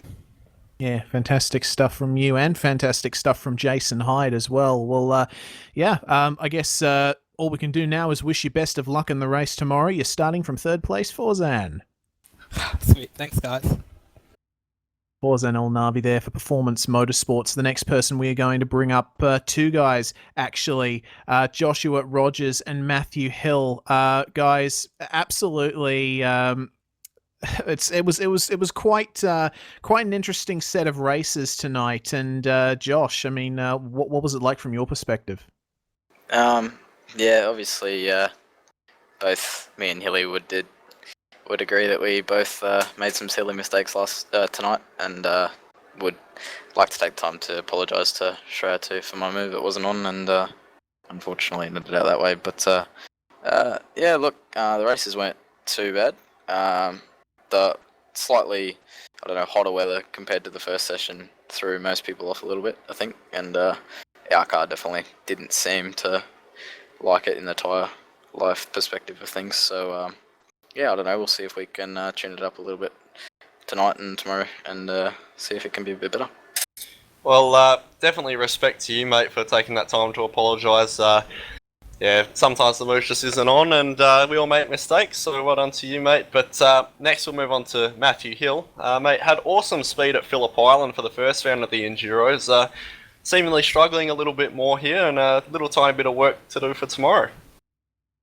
Yeah, I spent more time on the grass, I think, than I did on the track. But it was definitely didn't put the same amount of effort in as I did with Phillip Island, so I'm actually embarrassed by my performance today. But you know, tomorrow's where the points count, so we'll see how we go. I'll probably put in about 12 hours tomorrow, get back up to speed.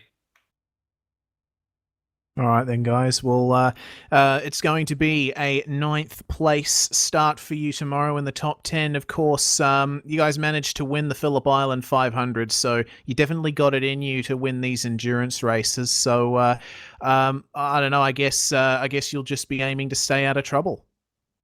Yeah, that's it. I mean, it's a long race, so yeah, we'll see what happens. Yeah, I think that's the key to it. I think a little bit of luck go our way, and yeah, I think we're right in it. How'd you like me skin in the support category race? We absolutely adored it. Excellent. Skin of the year every year. Yeah, right. We're actually, kind of hoping you put it on the supercar for tomorrow, Josh. Jeez, I wish. Oh well, guys. Sponsors to keep happy, mate. That's it. Fantastic work to both of you guys. Look forward to seeing you guys work through the field a little bit tomorrow. Yeah, I look forward to racing you personally, and we look forward to watching you. So great job tonight, guys. Cheers, right. Thanks, guys. Next person we're going to have in is Scott Connors. Here we are, Mr. Connors. You showed the world a little bit more of your theatrical sort of driving style tonight, and you got yourself a 10th place for your troubles. So you and David Lord are starting in the top 10 tomorrow. Yeah, that's a bit surprising after actually jumping on the sim today and qualifying. I absolutely choked in qualifying, and then Dave did a pretty good job until the last lap where he mucked up a bit. But to come from 21st to 10th, I was just like, you know what, I'm just going to give it a go. And that's what I did, just raced my butt off. And the car was absolutely terrible, really, after the third lap. I had no tyres left, but to be 10th, I can't complain. Yeah, fantastic result, Scotty. Starting in the top 10 in these sort of races, it's going to reward consistency. Obviously, I assume you're looking forward to just going out tomorrow and just trying to hit your marks every lap and try and not get involved in the accidents. Yeah, pretty much. I was actually a bit surprised. I had a fair amount of front end damage at the start of the race with the incident happening at turn 1. So, but if other than that, if we can just keep our nose clean during the whole race and stay in the 10 the whole day and actually finish the race, I don't think we finished one all Enduro Cup. So it'll be actually nice to finish one. So that's the aim, just to finish, I think. Well, that's as good a goal as any, I suppose, Scotty. Well, wishing you the best of luck for tomorrow, you and David, and hopefully we see you guys in the interview booth tomorrow with some happy stories to tell. Thanks, guys. Thanks for broadcasting tonight. Thanks, Scott. Next guy in we're going to have is Tyson Williams. Tyson wasn't actually out in that race, but his teammate was. Mitchell Ciolak pitted after the first lap or so, mate. Can you explain to us what that was for? We didn't actually know.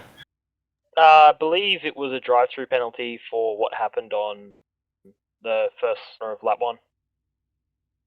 Okay. Yep, that makes a lot more sense now. That's what we thought it might have been, but nonetheless, mate, you guys will be starting out a P15 tomorrow, so how are you feeling about it? A little nervous. It'll be interesting off the start. I mean, we haven't had too good of an endurance season so far, but hoping to turn it around this time. Yeah, certainly. Well, you guys starting a bit of a ways back in the field, 15th position for tomorrow's race, but yeah, I suppose the goal, of course, is to stay out of trouble and maybe work your way back up to that within the top 10 position that you know you can get. Yeah, I feel that we have the pace to be up the front weekend, and we're going to try our best to get up there anyways. Brilliant stuff. Well, best of luck to you guys in the number 48, and we'll see you tomorrow. Thank you. Last but certainly not least, we're going to have in Corey Preston, mate. Had a little bit of issue with pace this week here at Virginia, but tried to stay out there, and Nisha did a decent job to bring home your JMS Commodore in P16. Yeah, the JMS Commodore. new bit of a new car for us this weekend. Yeah, so it's trying to get used to the bit of the ergonomics of the cockpit of the Commodore, but yeah, it's no excuse for our rather obvious lack of pace this weekend. I mean, my race didn't go so well because I ended up parked on top of a marshal's post, bog stuck with my rear wheels in the air, not going anywhere, so that didn't end well. But yeah, day off 40's hardest, and yeah, he dragged us back 9 spots up the grid, so I think we start 16th tomorrow, so yeah, it's all good. We'll just Yeah, you certainly do. Yeah, we'll just stay out of trouble tomorrow, and yeah. Oh well, Corey, good result tonight, mates. Obviously, got a lot of laps to get it done tomorrow, so thanks for coming and chatting to us, and good luck tomorrow. Thanks, mate. Well, there you are, Corey Preston. Our final driver interview for tonight. I wanted to interview Tony Kloosterman, but he left, so that's a bit unfortunate. But either way, Tony, if you're out there, please drop by for an interview if you can at some point in the future. We'd love to have you up here in the comms box. But Jake, incredibly fantastic night of racing, at least in terms of spectator entertainment. Not so much for certain drivers' fortunes, but we're in for a cracker of a 500k tomorrow. That's it, Reese. All comes down to Sunday. Ask any racing team in the world and they'll tell you it all means nothing if you don't get it together on Sunday. So yeah, for me personally, that's what it's gonna be like for Matt and I. Sure, we've won both races tonight, but we want to try and put it together tomorrow as well, and I assume that'll be the same thought for pretty much any team, regardless of how they've done. But we got Simon Black in here, just joined head of race control. Simon, a couple of very, very, very poor driving standards race that you guys have probably had to deal with there. Yeah, that wasn't, especially that last race, that start wasn't pretty. I've seen a shinier effort by our boys before. So, yeah.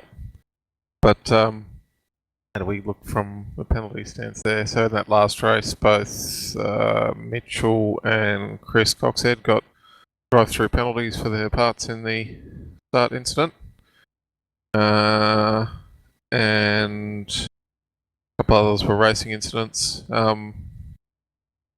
Decided that the one at the end of the back straight there with Richard and Jason and Madison was probably Richard's fault, and probably no further penalty from that one. What else do we have? Incident with Brenton and Michael Ford off the start. Brenton will get a 2-spot grid drop tomorrow, as well as Forsen and Jason Benz. So Forsen will drop 2 grid spots tomorrow for their incident at turn 1, lap 8. So, busy one. How are you boys doing? Busy night indeed. Well, yeah, it's been it was certainly easy to commentate on the races with all of the action that was going on, and we certainly had fun up here, didn't we, Jake? Yeah, we definitely did, Simon. It was a lot of fun to watch, but yeah, we don't want to really see incidents like that happen in our series. But you know, when you throw those sprint races that are sort of non-championship races in there, I suppose it's always going to happen. But yeah, no, brilliant job putting it on tonight, Simon and the whole OSR crew. So looking forward to tomorrow. Yeah, big shout out to Henry King for his help tonight. Good job, Henry. Yes. I should finish that from tell you about the B driver race as well, which there were a couple of drive-throughs in that one for Kane, and a couple of points penalties for some other minor incidents. So, yep, I know. Even though you were saying that they're non-points races tonight, you know, some of those incidents still count towards drivers' licenses for final 2 rounds of the season. So got to take a bit of care. Yeah, certainly. It's a big job that you guys are doing, but it's a very well appreciated one. So thank you very much for keeping this ship watertight, so to speak. Very welcome. Yeah, thank you very much. There's For some that, fun Simon. racing going on. There were some exciting battles in that one, boys. I only got to see bits and pieces of it because I was all over the map, as you can tell. But all over the place. Yeah, it looked like there was some good racing out there. Yeah, just all over the place. Fantastic racing. We had trains of cars fighting and people making it 3 wide into roller coaster. Ooh, and that turned out really well. But yeah, we saw that one. Yeah, it certainly provided a nice spectacle for the spectators, which I'm sure really appreciated some of the action that was put on. But yeah, I guess now we just take a bit of a rest and then get ready for the racing tomorrow.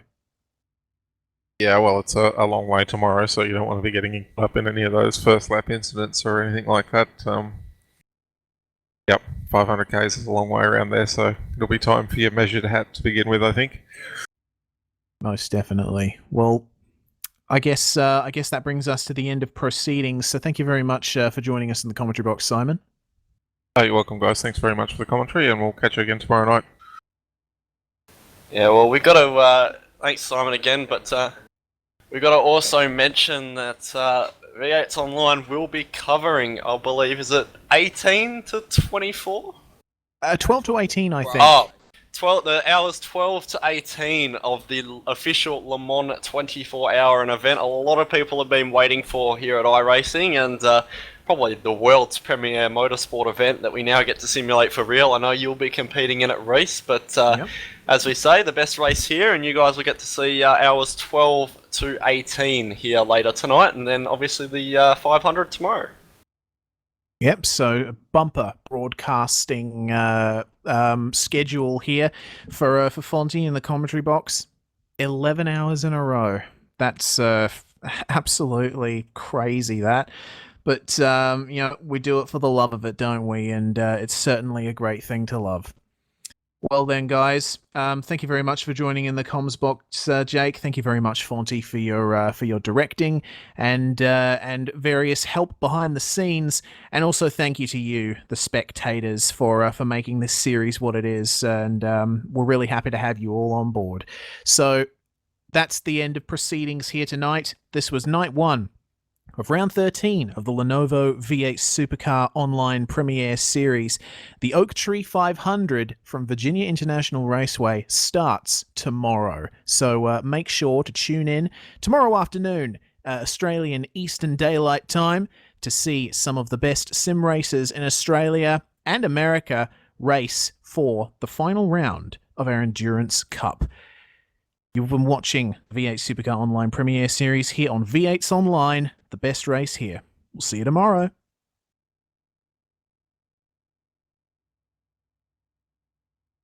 A few years ago, members of the iRacing V8 Supercar community came together to articulate an idea. Then, on August 10, 2014, the V8 Supercars Online Premiere Series had its first race day at Circuit of the Americas, and Madison Down claimed the victory. Madison Down, the winner. Phil Self second. Hampstead third. Your podium. And Sean Kelly not far off it in fourth. For what a result. What a race. This first test season, however, would go to TTL's Richard Hampstead. 2015 was a defining year in V8SCOPS, the first year-long championship in iRacing V8 Supercar history.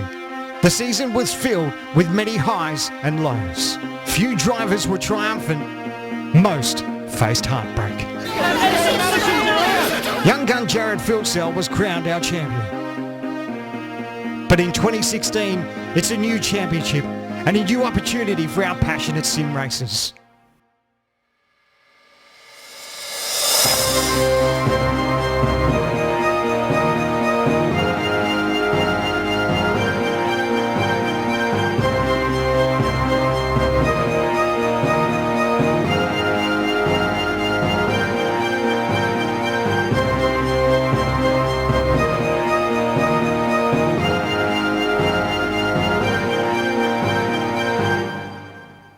Who will be champion?